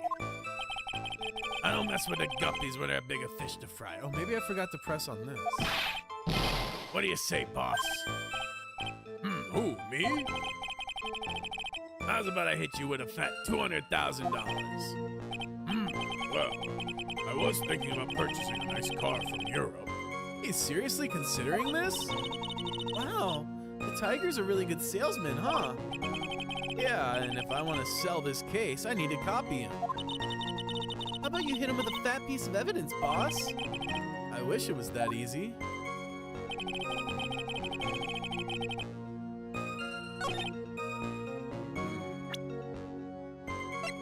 Oh, I know. Objection! That took me way too long to remember. Mr. Tigre, you claim you didn't know Mr. Glenn Elg, but it appears that Mr. Elg knew you. Mr. Elg left this little note on his calendar. Meet with the tiger. And the date? December 3rd. December 3rd? That's the day of the murder. So, Mr. Tiger, Tigre, I submit that you did indeed know one Mr. Glenn Elg. Because on the very day of the incident, you met with him. There we go. Not bad. He's actually not bad. Sorry? I was just messing with you. See how good you were. Sure you were. Do you hear that, Nick? He said you're not bad. And that's one compliment I can do without. Plus, he's lying through his teeth. Witness, please remember that you're under oath. Lies will not be tolerated. You's calling me a liar. Is that what you's doing? Ruh-roh. So you're saying that your claim to have never seen that kid before is the truth? I said I'm dead serious. You's better believe that's the truth. Ha. Then I'd say that gives me time to enjoy another cup of pure black magic. That is, while you testify to the court again, Mr. Tigre. Oh, yes, would you mind indulging the court, witness? He never actually met the victim. That's gotta be a lie right there. It's time I nailed this guy.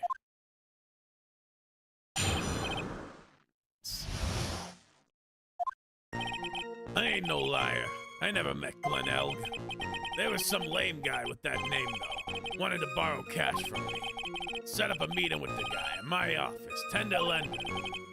Waited around for him, but he ain't ever showed. I ain't never been to that Trabian joint he's here. Now we can prove that we got him. I know exactly what to hit him with here. I see. That all seems perfectly logical. You had arranged to meet with the victim, but he didn't show up. I've heard it's pretty hard to keep appointments when you're dead. Very well. You may begin your cross-examination, Mr. Wright. Yes, Your Honor. Didn't I tell you I got a big deal going down today? I ain't gonna make my bus now. I'm gonna have to take the express train. That bill's going straight to you, right?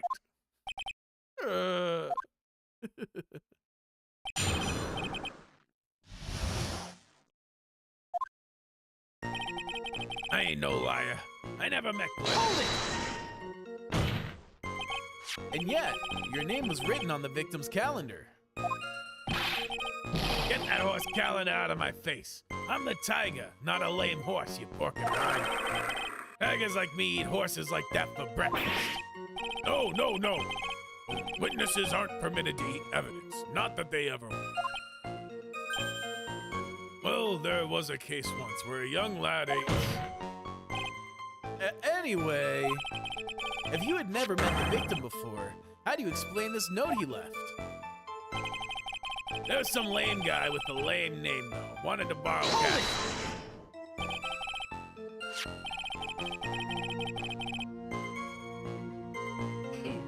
Excuse me.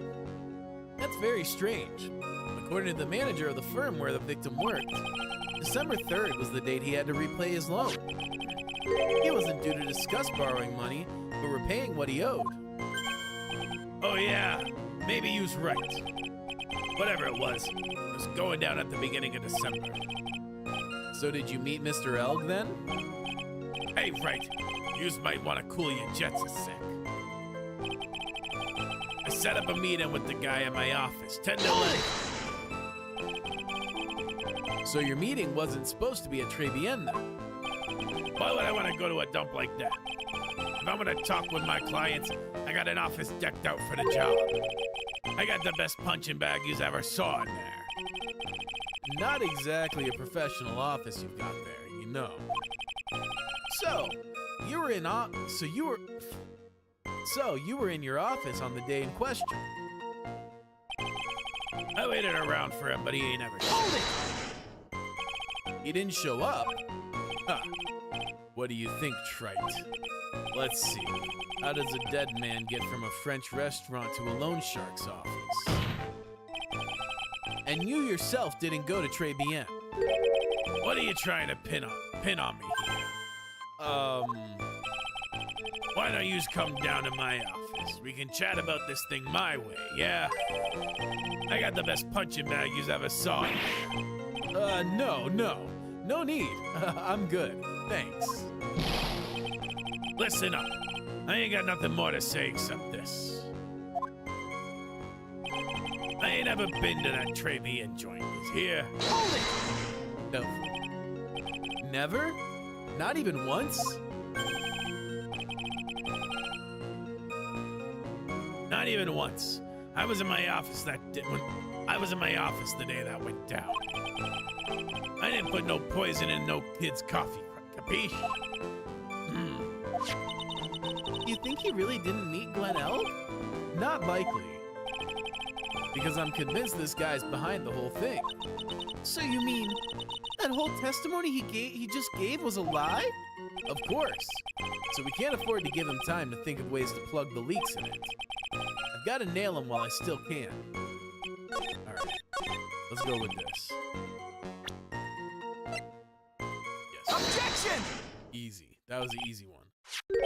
Mr. Tigre, is there something you'd like to tell the court about these matches? Matches? What are you talking about? We found them in your office at Tender Lender. They're from that restaurant. Oh. If you've really never been to Très Bien before, what was a book of the restaurant's matches doing on your desk? You've been snooping around in my stuff now too, wise guy? What are you, my ball and chain? Ain't no broad controlling me. Order, order. Well, witness, I think it's time you started telling us the truth, don't you? Sorry, I'm terribly sorry. Forgive me. I ain't no pussycat. I don't go back on what I said. But, okay, I was at the joint that day. What? Well, listen good, all right? I might have been there, but I still never met that kid. Well, well. Looks like an order just came in for another testimony. I'm this close to proving it was him. He did meet Glen Elg that day, and he did put poison in his coffee. He must have. Hell yeah. Cooking his ass now. I was supposed to meet with the kid at the restaurant that afternoon. When I opened the door to the joint, I saw one ugly scene. Guy was laid out over the table, stiff as concrete. I figured if the place wasn't hot already, it was gonna be, so I split. Heard the cops' sirens on my way out, and I went straight back to my office. I see. You didn't actually meet with him in the end, then. Well, Mr. Wright, your cross-examination, please. Yes, Your Honor. Hold it. If I wait around here any longer, I ain't even gonna make the normal express. No more stupid questions. Ah, no problem. Anytime Trite presses you on something irrelevant, I'll see he pays a penalty. Mr. Godot, that's my job. Your job is to slam that little hammer of yours and call it guilty. So do it. Yes, sir. Special Express ain't cheap, right? Just so yous know, since you's paying. Oh, man. Doesn't the rule of law mean anything around here? All right, let's see. What do we... I was supposed to meet with a kid at the restaurant that afternoon. Let me save real quick. So, like, if I press on any of these, like, can I do this still? Let's see. So the meeting wasn't due to take place at Tender Lender at all then? The kid was making a fuss about coming into the office. It's always that way when I want to talk about repayments. Even though I got the best punching bag you've ever seen. He's ever seen, if there are any issues. Maybe it's because of the punching bag that people are scared to come. So that's why you decided to meet at Trey Bien. Objection! Ha! You're going over old ground again, Trite. Sorry? You just earned yourself a penalty. Now suck it down. You will suck down the penalty, Mr. Trite, and you will like it. Damn. Thank you, sir. May I have another? All right, so yeah, we got to be calculated on our pressing. Got it. When I opened the door, I saw one ugly scene.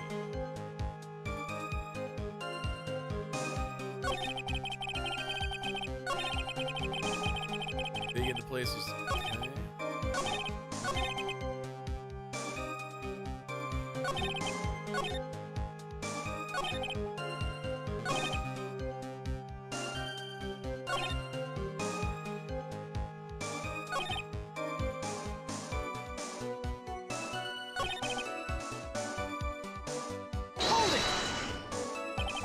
An ugly scene?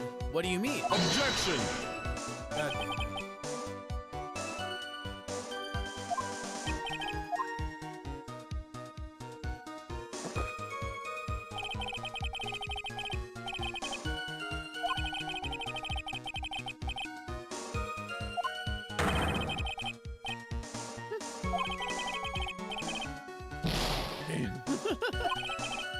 All right.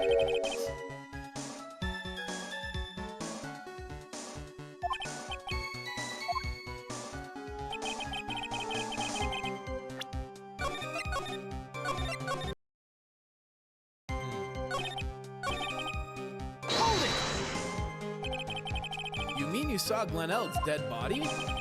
I guess I did, but I only saw it from behind. He was wearing some raggy bit of cloth he called a hat. And what time was this? Also, was he wearing a hat? I guess so, yeah. I don't know. Huh? You know what winds me up more than anything else in the world? Watches, round watches.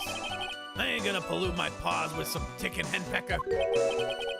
Out of interest, Mr. Tigre, what winds you up the second most? Huh? What do you think?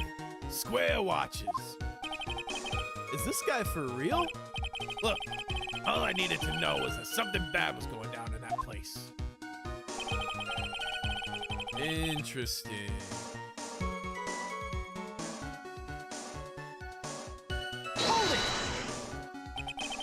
So you didn't actually set foot inside the restaurant then? The tiger is a busy cat. I don't hang around for no one. I ain't got time to be caught up in no murder investigation. So when exactly did you pick up the matches? There are matches just inside the front door. Our detective friend wound up in trouble with the chef after taking 5 books home. Poor gumshoe. It's almost enough to make a man cry. I heard the cop's sirens on my way out, and I went straight back to my office.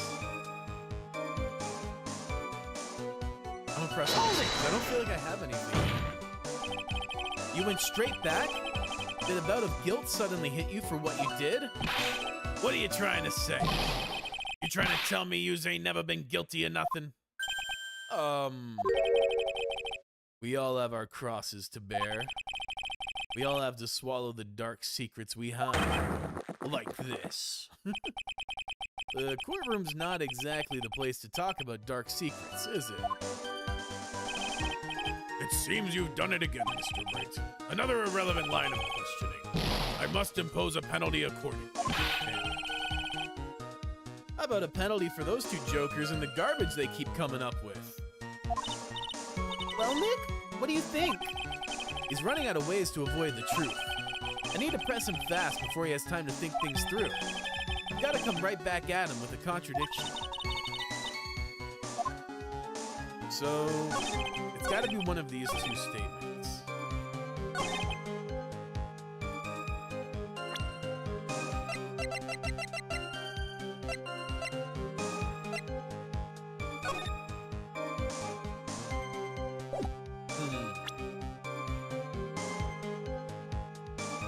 This feels like the only thing that could contradict it, though. Objection!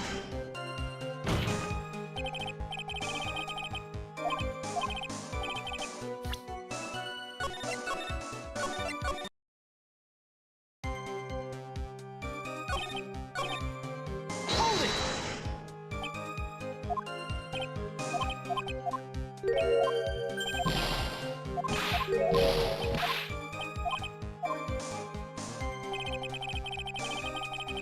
Hold it!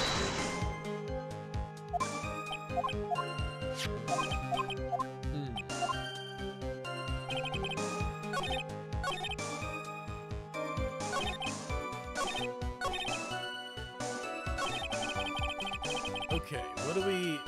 Let's see, what can we present?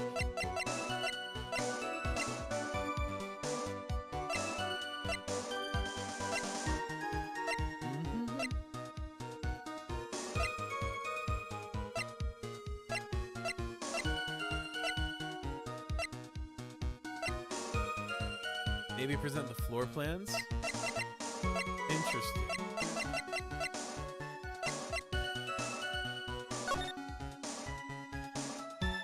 Oh, because he probably came in the back, right?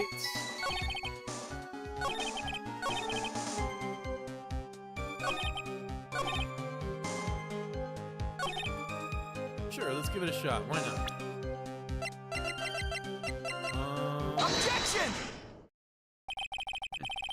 You're something of a loan collecting pro, aren't you, Mr. Tigre? No one escapes the tiger's clutches. Well, I'm something of a lie detecting pro. And no one escapes the Phoenix's clutches. I think it's time we got something straight. What's this trite? A new line of irrelevant questioning? These are the floor plans of the crime scene. You say you were standing at the entrance, Mr. Tigre. From there, your field of vision would have been covered in an area something like this, and you wouldn't have seen it because of the... what do you call it? Facade. Indeed. The witness would have had a clear view of the victim's seat. Isn't that what I just said? Saw the back of the kid's head. Yeah. Unfortunately for you, that is not possible. If the court would think back, you'll remember that between each of the tables is a tall partition. Why, that's true. Now look at the plans again. The truth is painfully obvious. From the entrance, the field of vision of any customer walking in ends here. Got him. W. Kev, thank you for the assist. So, from the entrance of Très Bien, you couldn't have seen the victim's seat. But you did see the victim that day because you met with him. Objection! Wrong. Have you forgotten the old man's testimony yesterday? The victim was alone at his table. Objection! But the defense just proved that point to be moot. The victim, witnessed by Mr. Cadeau, was not Glen Elk, but a fake.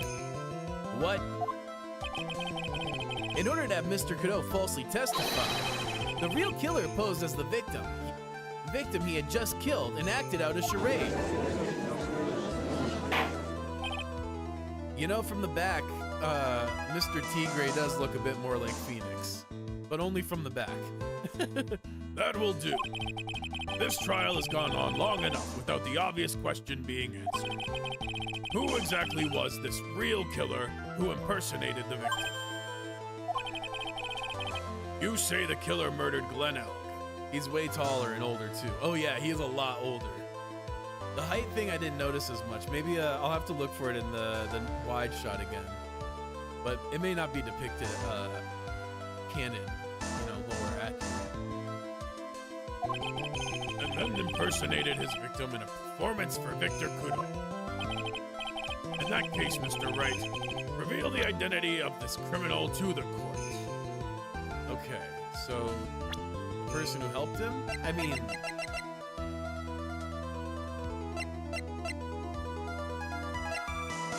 I feel like it's got...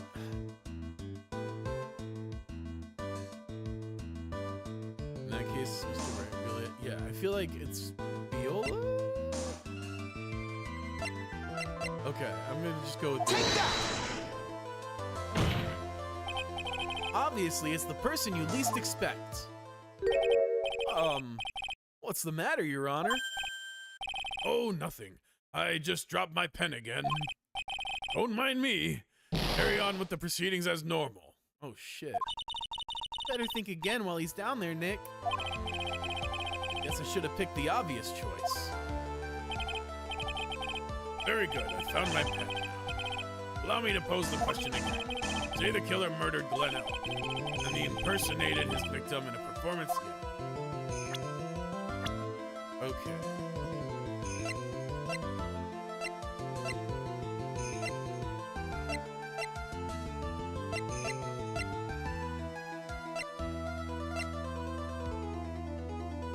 I mean, Bruto doesn't really make sense to me. It's not Basil. Dawn? I mean, I guess that's the only person who could have. But that doesn't make sense. Because then how could Sean have told them this guy to go call? It can't be Victor, not Gumshoe. Is it Glenn?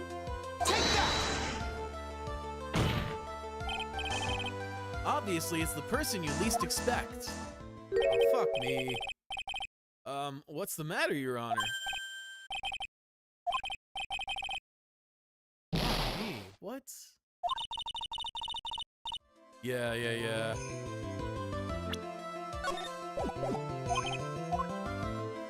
Very good.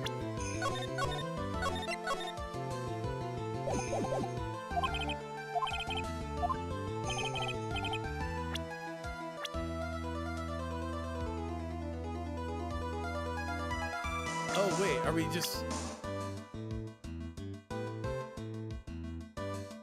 We're saying who the murderer is. I don't know why my dumbass was thinking of trying to name the accomplice. Obviously, it's El Tigre, right? Yeah. Duh. I don't know what the hell what happened here. Some kind of crazy neuron misfire. I was holding back on saying it. Yeah. I was like, who could be the accomplice? It can't be any of these people. So like El Tigre was just not even registering. Obviously, yeah. Classic me, overthinking like a motherfucker. Okay, anyway.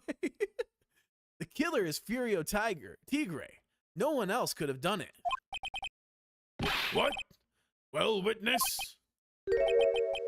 Now that's cute. Yous thinks you can pin this on the tiger. Maybe yous don't understand. Tiger is king of the jungle. So I dares you to say it again. Come on, you got the guts. You can't threaten me, Mr. Tiger. It's the defense. Go ahead and tell the witness, Mr. Wright. Mr. Wright! Sounds to me like it must be you, old man. You've got guts, I'll give you that. Mr. Wright, do not leave me to handle this alone. Perhaps I can end this embarrassment. Mr. Godot. Let's just go back over Mr. Godot's testimony one more time. Oh, ad break's starting. Appreciate y'all hanging tight. I'll see you in a few. The old man didn't just see the victim. Oh, no. The serving girl brought him a Javachino, and when she put something in it. There's no question about it. There's no question about it. She very conspicuously put some white powder in there. Was the victim he saw the real victim or not? That doesn't matter. The fact remains, he saw the accused put the poison into the coffee. Here we go. Yes, it was the waitress who poisoned the very impressive, Mr. Godot. Waiting for my absence to launch your attack.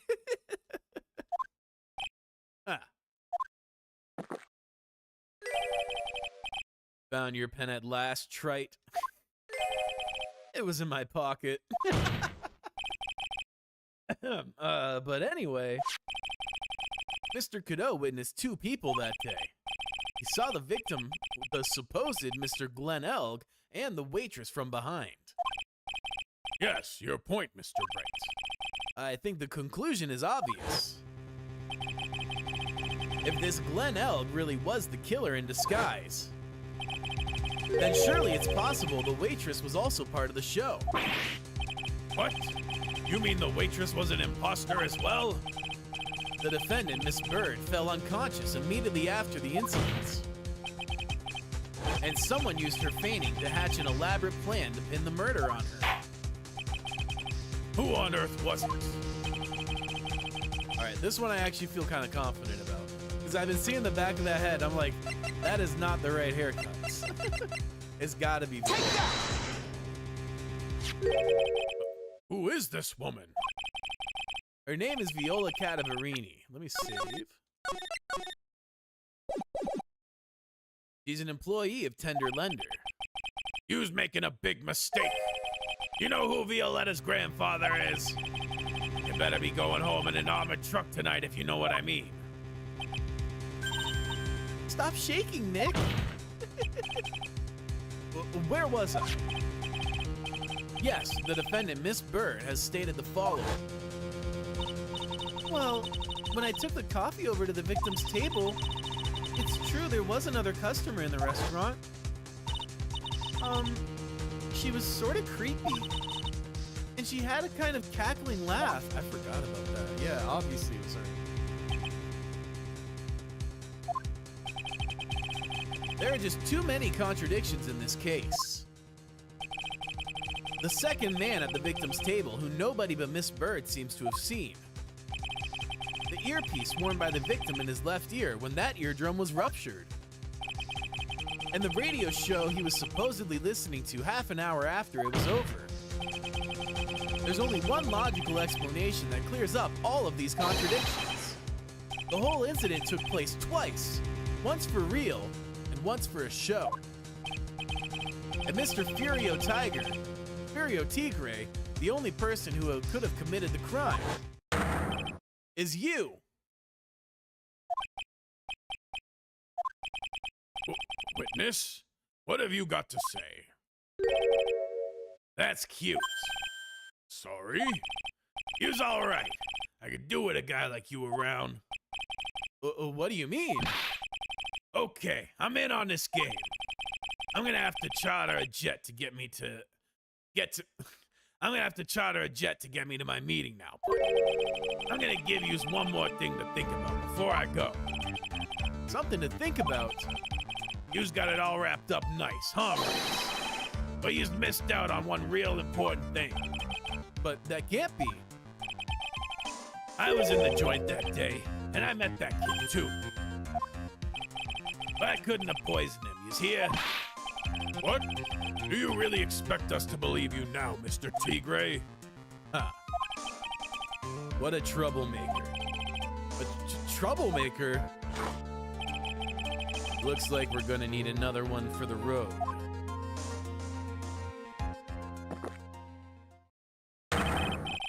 One more steaming cup of hot testimony. Indeed. Witness, you will explain yourself to the court. I will give you one more chance to testify. What happened that day at Trebienne between yourself and the victim? All right. Yeah, I loaned out cash, about $100,000. That day we was due to have a little chat. The kid had hit his payback date, see? So anyways, he tells me he's got no way to pay up. I'm about to flatten the guy when he starts screaming. Yes, I won $500,000. He got lucky, you know, real lucky. If that waitress hadn't done what she done, everything would have been over. Now, I see that the principal amount you loaned Mr. Elg was $50,000. Yeah, well, he's got the vig to take into account. Interest builds up fast, you know? That's faster than fast. $100,000 is twice his principal. And the repayment deadline was December 3rd, the day of the incident in question. Yeah, he was one lucky kid. He got that $500,000 just in time. So I ain't have no reason to kill the kid. And if I ain't got no motive, you ain't got no case.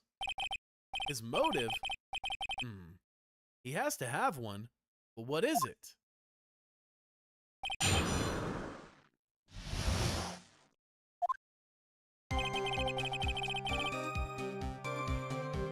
Can I still not press? Probably not.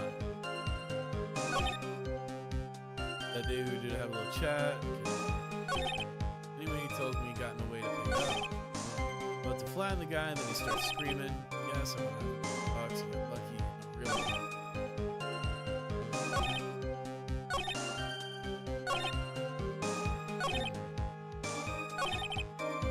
You could probably press anything important. Okay.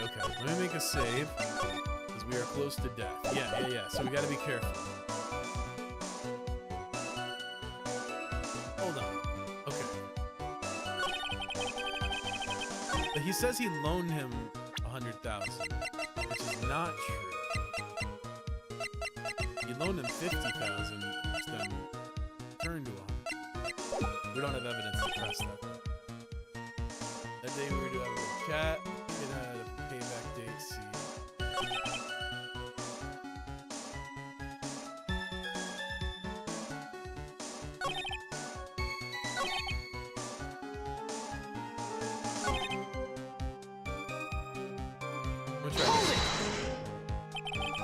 The waitress? You mean the girl with the glasses in the defendant's chair? Who else could I mean? If she hadn't gotten away, things would have been bada bing, bada boom, over and done with. Maybe I should push a little on this. Ah, shit. Okay.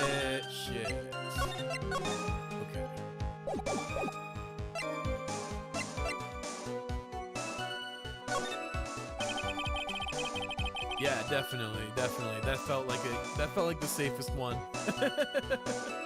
What do you mean things would have been over and done with? I used all there or what? I'm talking about the cash.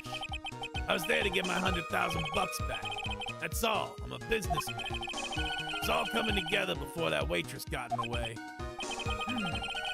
As far as I can tell from the witness's testimony, other than recouping his loan, Mr. Tigre had no motive for killing the victim. Witness, you will amend your testimony to reflect what you just said. The tiger's motive, huh? I was after the 100,000. I didn't have no other reason to kill the guy.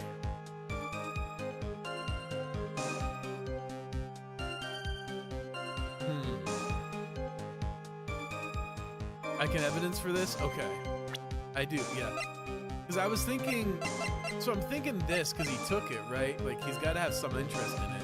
And we know it's very valuable. But that's really the only thing I can think of. So maybe I'm going to try that.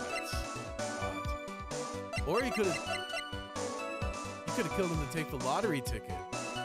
That makes a lot more sense. It's got to be the ticket, right? It's got to be. Why take 100 grand when you could have 500, right? Objection!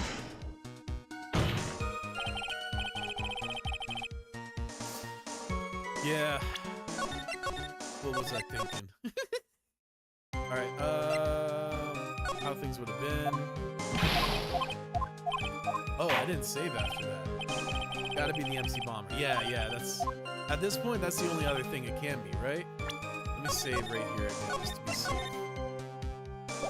And then let's present the MC Bomber CD. Objection! Bam. Hell yeah. So you just intended to get back the $100,000, Mr. Elgodu, correct? Mr. Elgodu, correct? I loaned the guy cash, so that's my right. Unfortunately for Mr. Elg, I don't believe the $100,000 is what you were really after. Objection! What are you getting at, trite? What else would a moneylender be after other than money? Oh, the moneylender was after money, but money in a totally different league. The kind of money that a single disc like this would fetch. What is that? A computer virus, Your Honor. A virus called MC Bomber. A computer virus? What does one of those do? A computer virus is a program that wreaks havoc on the insides of a computer. A computer? What does one of those do? I guess the beard isn't the only part of His Honor that is part of the Stone Ages. I'll explain it to you later, Your Honor. Right now, this is the important points. A virus like MC Bomber would be worth several $1 million on the black market. Several $1 million? Lending money with no hope of ever seeing repayment would normally be bad for business. But in this case, the very fact that Glen Elg had no way to repay that money is crucial. What? Glen Elg was a programmer, a highly skilled programmer. That skill was the collateral Mr. Elg put up in order to borrow money. Objection! You're trying to suggest the witness's motive was to get hold of that program? Exactly. The witness may have poor fashion sense, but he is by no means an idiot, Trent. A man like him could get his hands on $1 million without resorting to murder. Of course he could, provided that he had time. But what if he had needed the money right then? When the pressure's on, the luxury of choice tends to disappear. It seems you have a logical conclusion for this theory, Mr. Wright. Would you care to share it with us? Why did Mr. Tigre need money to the tune of $1 million? Oh, this is an easy one too. Take that! In December of last year, you found yourself in need of a huge amount of money. About 6 months ago, you were involved in a traffic accident, weren't you? An accident involving a car and a scooter in which a young woman was injured. She was taken to the hospital where she underwent surgery. How much it is? He is no. These medical papers document the treatment of the young woman in question. According to these, her operation cost $1 million. And yet, when the payment was due last month, you somehow managed to pay it in full. $1 million? Preposterous sum. Someone should sue these HMOs. No one would pay a bill like that. If the medical association got wind of it, the hospital would end up as dead as a morgue. But Mr. Tiger had no choice but to pay, because his very life depended on it.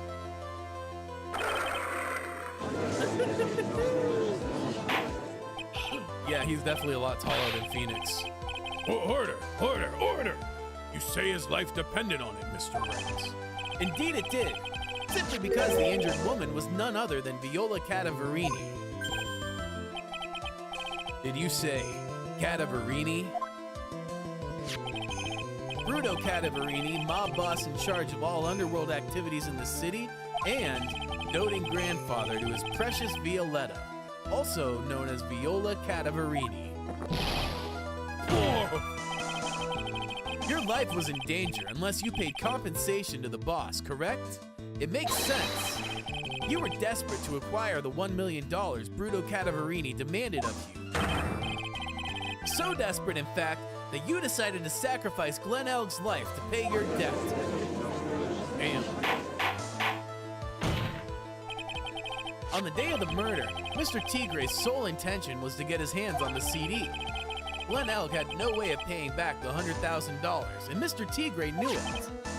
But then a miracle happened.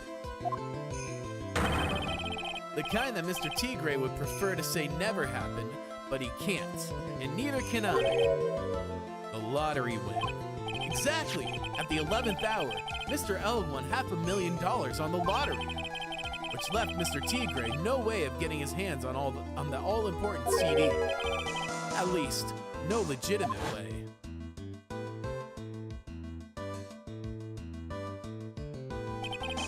so he resorted to illegitimate means. That's crazy.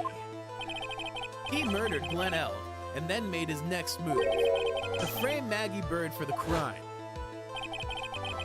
Mr. Tigre posed as Glenn Elk,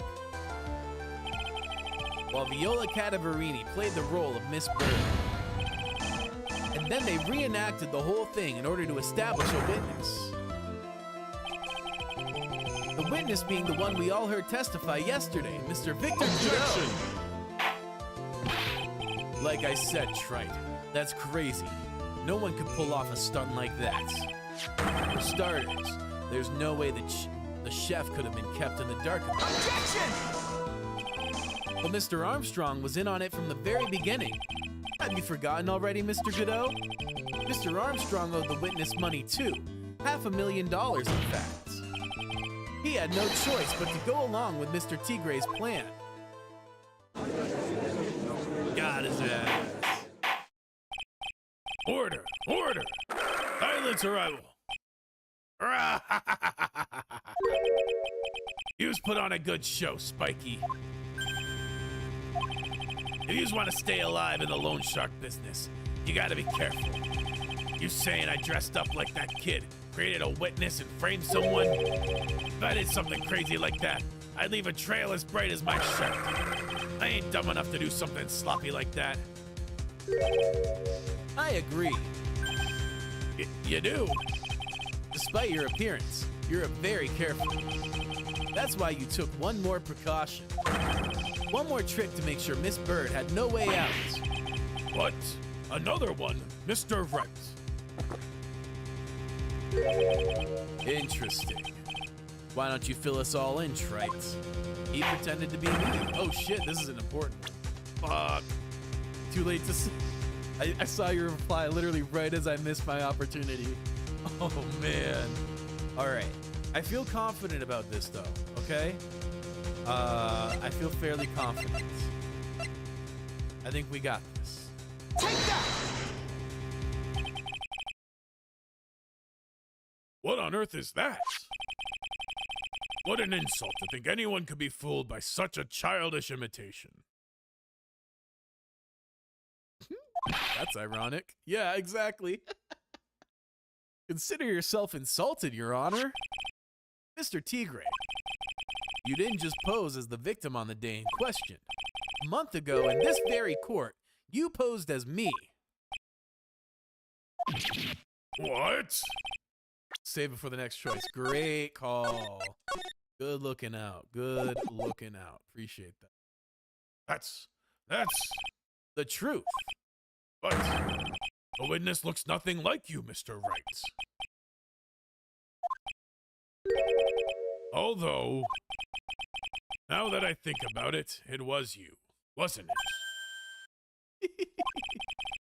No doubt it was you, standing in here, this very court, a mere month ago. The Phoenix Wright who put up the most disreputable, shabby defense I had ever seen. Objection! Can you prove that, Gramps? Prove the attorney who represented the accused here a month ago was this man? Are you prepared to take the stand and testify that it was him? Oh.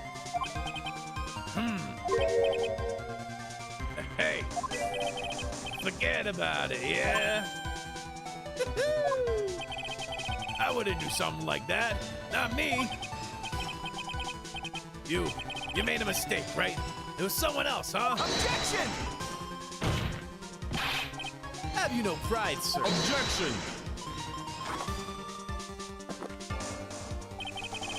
This isn't a matter of pride. In case you didn't know, Trite, here in court, we deal with people's lives.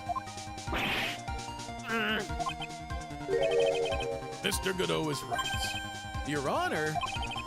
Speaking for myself, I am absolutely convinced. The attorney in question was the witness standing here before me now. However, I preside over this court as the judge, with the vested power to hand down a verdict. Someone in my position cannot be swayed by a memory without evidence to support it. No! Gentlemen, if the defense has no further evidence, the court will now excuse the witness. The circumstances surrounding Mr. Tigre are dubious for sure, but not conclusive. But we've come so far. You say he impersonated Glenn. You say he impersonated you. But none of that adds up to a murder charge. You don't have a shred of evidence that the witness poisoned the victim's coffee. Arr!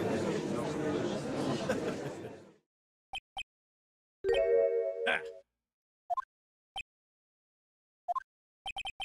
Sucks to be you, right? Don't mess with the tiger, or you're gonna get mauled. You just got that? All we managed to do here was chase him around a bit. I was so close to getting to admit his own guilt.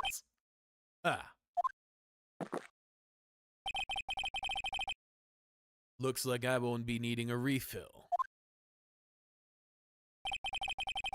If I just had one more piece of evidence.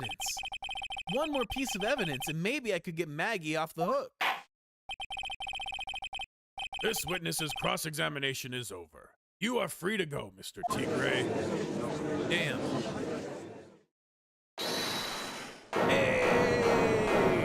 I know who that is. Your Honor, sir. Wait! Let's go! Detective. Detective Gumshoe! Sorry it took so long, pal. I staked everything on this. My badge, the works. Now here it is. My heart's counting on this, too. What is it, Detective? Isn't it obvious, pal? It's the final, decisive piece of evidence. What? Let's go, Gumshoe! He's the only one I haven't drawn yet. I gotta draw him next. Well, I guess also mine, but of the boys, you know? January 8th, 2:48 p.m. District Court, defendant lobby number 1. Sorry it took so long, pal, but I finally got the results from the lab. The results? About the prints, pal, from this medicine bottle. Oh, so do you know who the prints belong to now? You think I'm some kind of hack detective? Of course I know. So tell us. They're the tigers, right? I knew it. I'm gonna say it because it's been a minute. You bet. Clear as crystal, all over the bottle. They're Furio Tigre's paw prints, all right. That's great. We've got him now, Nick. What's wrong with you? You've hardly said a word since Detective Gumshoe got here. He's laid everything on the line for this, Nick. I know. Look, I'm sorry. This is kind of hard to say, but it really doesn't make any difference whose prints are on the bottle now. Huh? What? Why not? What we need to produce at this stage of the trial is irrefutable evidence that the tiger put poison in Glenn Elk's coffee. He's already admitted that he met the victim. The fact that his prints are on this bottle, that really doesn't make any difference now. Damn. I knew it. Great. No matter how hard I try, I'm never of any use. Hey, don't be so hard on yourself. This was our last chance to help Maggie. I've been working on some useless piece of evidence the whole time. It's all right. I'm a real loser. It's not breaking news to me, pal. Damn. If Gumshoe came earlier, it might have helped. Maybe, yeah, maybe. Detective Gumshoe? Maggie? You've been working on something for me? Sorry I let you down, Maggie. I know you didn't do it. And I'm a detective. We're supposed to be able to prove stuff like that. I'm real sorry. I'll get you out of this. Detective Gumshoe, wait! He's gone. Isn't there anything we can do now, Nick? I wish there was. Gumshoe worked so hard to get that evidence. If only there was some way I could use it.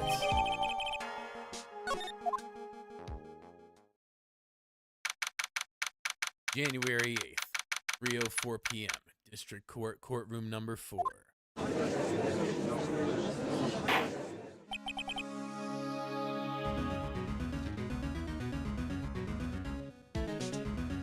Mr. Right.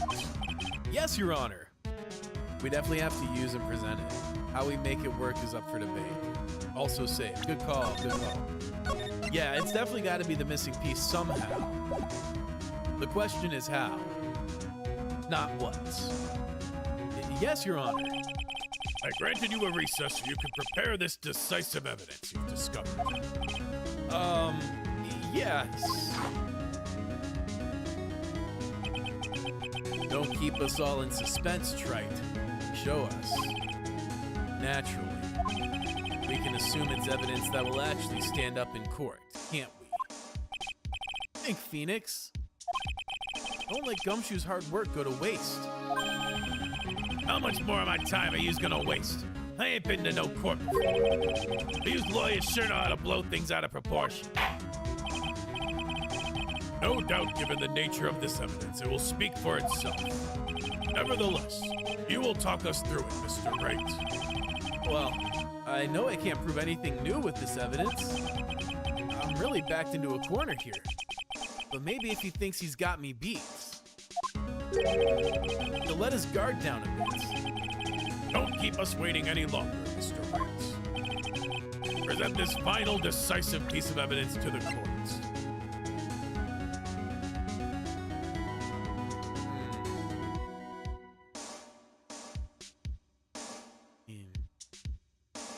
It's the only one, right?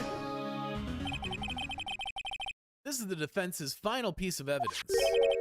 Isn't that the victims? Your Honor, naturally, the court is already aware of the contents in this bottle. However, interesting new information has come to light. We have clearly identified some fingerprints on it. Fingerprints belonging to you, Mr. Tigre. What?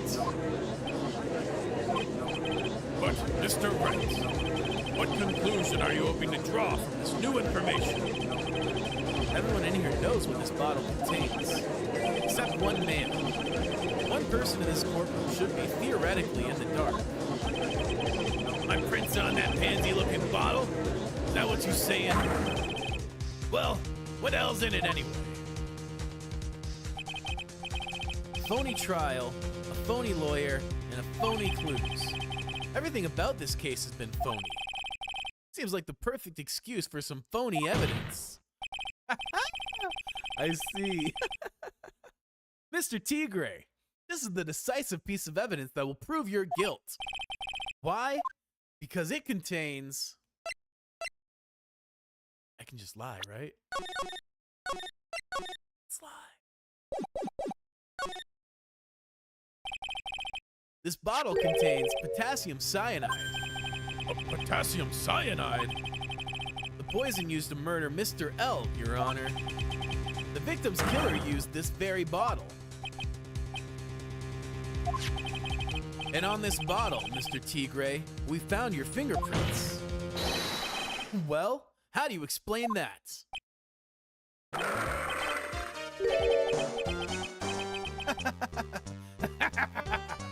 You'd make a good clown, you know that? What? Yous ain't never gonna get this to stick. You're just making me laugh now. You think a cheap bluff like that's gonna fool the tiger? A bluff? I can see straight through you, Phoenix Wright. That ain't the bottle with the cyanide in it. No, this is the bottle we found traces of poison in. Don't mess with the tiger, or you're gonna get ripped to shreds. The cyanide bottle was brown, and it was made of glass. That cheap piece of trash don't look nothing like it. Interesting. How do you know what the cyanide bottle looks like?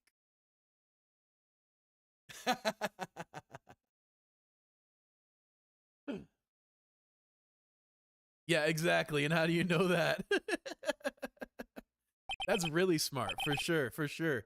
Because, like, obviously the tiger is not an idiot. So Phoenix basically used the dude's own intelligence against him. It's smart. Got him at last. What? Why's everyone gone quiet? Said that bottle. Is this the bottle you're referring to? Yeah, that's it. That's the bottle the cyanide was in. But yous ain't gonna find my prints on that bottle. Don't let that cozy-looking suit fool you people. That lawyer's just playing games. I mean, true. Tell him, Mr. Prosecutor. Tell that guy where to go. You still haven't figured it out? Don't you realize what you just said? What I said? What did I just say? You were summoned to this court for the first time earlier today. If you really had nothing to do with the murder, you shouldn't have known all the little details. For instance, you shouldn't have known what kind of bottle the potassium cyanide was in.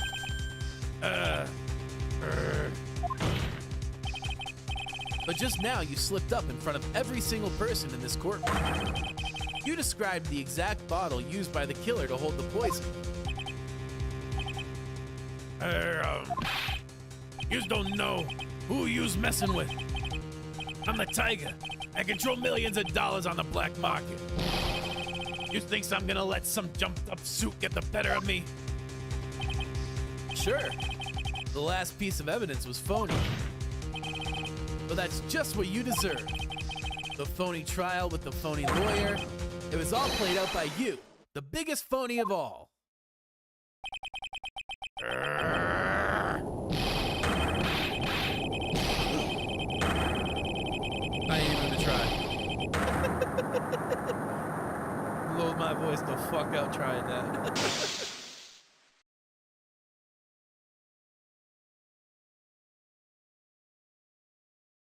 Bro knocked out the lights? Oh, what's going on? It looks like a blackout. Well done, trite. Excuse me. I saved my 17th cup of coffee just for you. Savor it. While you watch the police restrain your prey.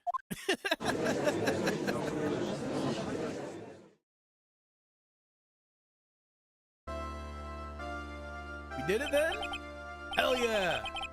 Mr. Right. We caught a tiger by his toe. But if this one hollers, he won't be let go. Now then, how are things going with Mr. Tigre, Mr. Godot? He's being arrested on suspicion of murder of Glen Elk, Your Honor. Fortunately for us, we managed to rectify a very grave error. Miss Bird was found guilty in the absence of a genuine defense attorney. Yes, she was. And in the absence of genuine evidence. But the tiger made one mistake. Indeed. He very nearly got away with everything if it wasn't for that one slip of the tongue. Mario Tigre is a truly frightening criminal. Ah. The truly frightening one is that defense attorney. Godot. Yeah, surprising praise from Godot. Well, I am now in a position to deliver my verdict. This court finds the defendant Maggie Bird not guilty. Let's go. Hell yeah. That was a fun case. That is all. This court is adjourned. Yeah, that's definitely one of my favorite cases so far. I'm a sucker for good characters, and this had loads of awesome characters. January 8th, 4:10 p.m. District Court Defendant Lobby number 1. Also, we got a lot of gumshoe, and I love when we get a gumshoe-heavy case. Mr. Wright, I'm at a loss for words. Thank you, sir. Congratulations, Maggie. I was so mad when Mr. Wright landed me in all that trouble a month ago. And now I feel like I can forgive him. Hey, that wasn't me, Maggie. That was the tiger. Look, Nick, in the doorway. Detective Gumshoe. Oh, guess I'll be heading off then. See you later. Well, wait. Mind you, this was supposed to be an Ace Attorney case too, but got removed. Glad it got brought back for Fake Phoenix alone. Yeah, This was a great case. It would have been a shame if it never saw the light of day. Like, seriously. What a like missed opportunity that would have been. Detective Gumshoe. Oh, yeah. Congratulations, Maggie. Thanks.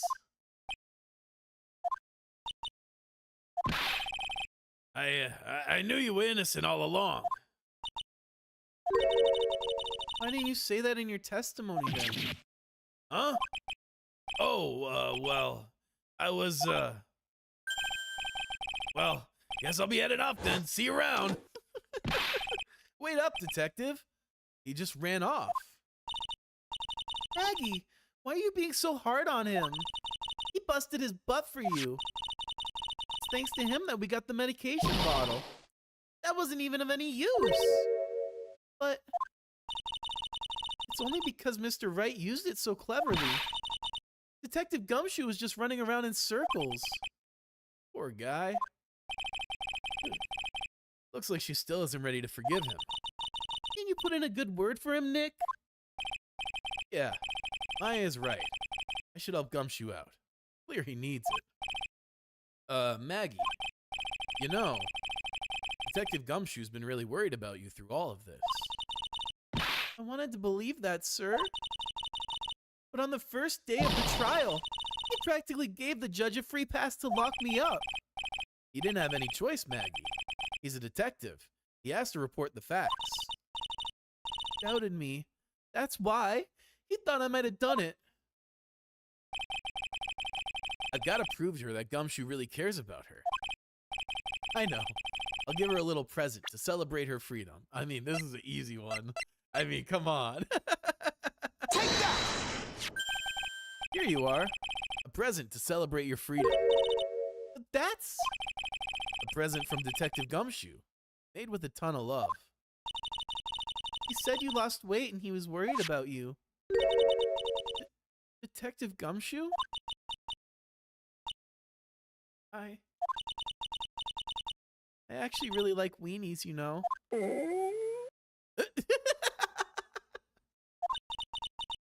Did you guys hear that? Pretty hungry myself, you know. Yeah, the trial dragged on a bit today, didn't it? Is it okay if we eat this now? If I eat this now? How sweet. So, how is it, Maggie? It's really good.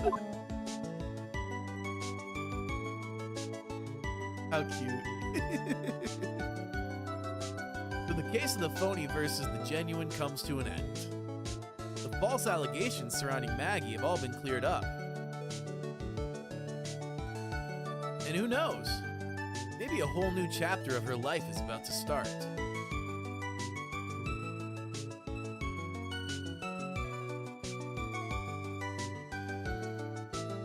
And that's case 3. Overall thoughts? Yeah, like I said, this is probably one of my favorites so far, just because I absolutely love case like when they have goofy characters. Those are always the most fun cases, and this had heaps of that, as well as heaps of Gumshoe, and that's my favorite parts of this game. I also felt like the mystery was pretty good. It was one of the easier mysteries, I feel like, but it was still a lot of fun. And yeah, I love it. It was a great case. This will probably be pretty high on my rankings. Fair, yeah. Save my progress, yes. Made pretty good time on this case too. Case 4 and 5 is where shit goes down. Yeah, we'll see the preview of case 4 here in a sec, and then we're gonna knock that out tomorrow. However long that takes. Since you said it's pretty short, we'll just do it in one stream. And then case 5 will be next week. Exciting. Yeah.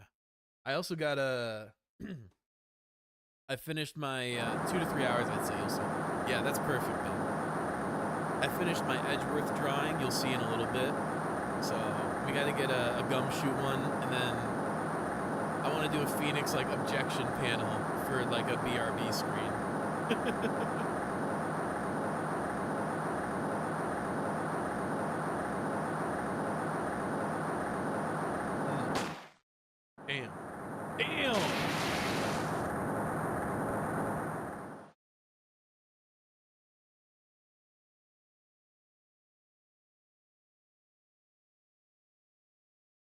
Alex is in the hospital. Reading through the... Oh, interesting. Oh.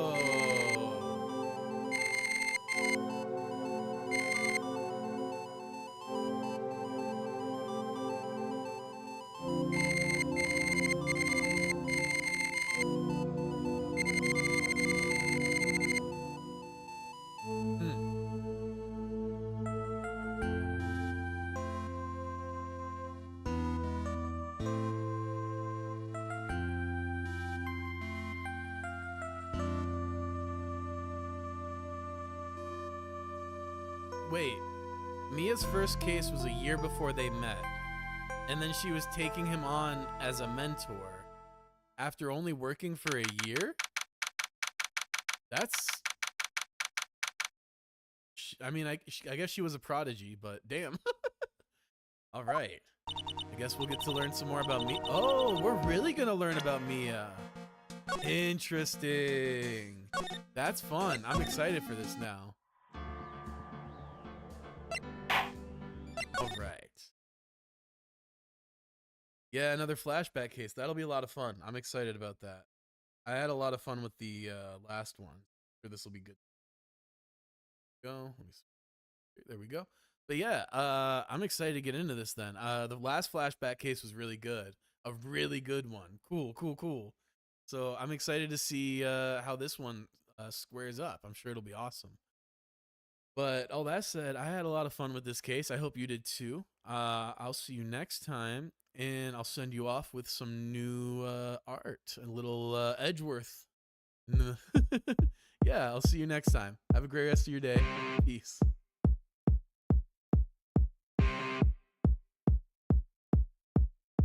There's something wrong with me, I keep getting in my own way. Pressure is pushing me to give in and be lonely, but I don't really wanna be content with misery. The apathy that's seeping in is slowly killing me. Cause I don't wanna be here, I don't wanna be stuck doing the same damn thing and never giving a fuck. I don't wanna give in to the voice telling me that I will always be the same and I will never break. Wake up, everything goes so wrong. I'm singing the same song I was singing this time last year. So far, shit's been getting so hard. Maxing out my damn car, trying to get a day of rest here. I'm still hoping that I'll wake up golden. Got my mindset focused on a future that is brighter. Last year, I was sitting right here, swearing off the same fears, keeping me from my desires. I'm trying to catch up to the world, but I'm just losing time. It's changing faster than I'd ever hope to heal my mind. Apocalypses, no consensus has me stressing out. Cause every year we never change despite our future's doubt. Cause I don't wanna be here, I don't wanna be stuck doing the same damn thing and never giving a fuck. I don't wanna give in to the powers that be. I wanna make a fucking change for something bigger than me. Wake up, everything goes so wrong. I'm singing the same song I was singing this time last year. So far, shit's been getting so hard. Maxing out my damn car, trying to get a day of rest here. I'm still hoping that I'll wake up golden. Got my mindset focused on a future that is brighter. Last year, I was sitting right here, swearing off the same fears, keeping me from my desires. Wake up, everything goes so wrong. I'm singing the same song I was singing this time last year. So far, shit's been getting so hard. Maxing out my damn car, trying to get a day of rest here. I'm still hoping that I'll wake up golden. Got my mindset focused on a future that is brighter. Last year, I was sitting right here, swearing off the same fears,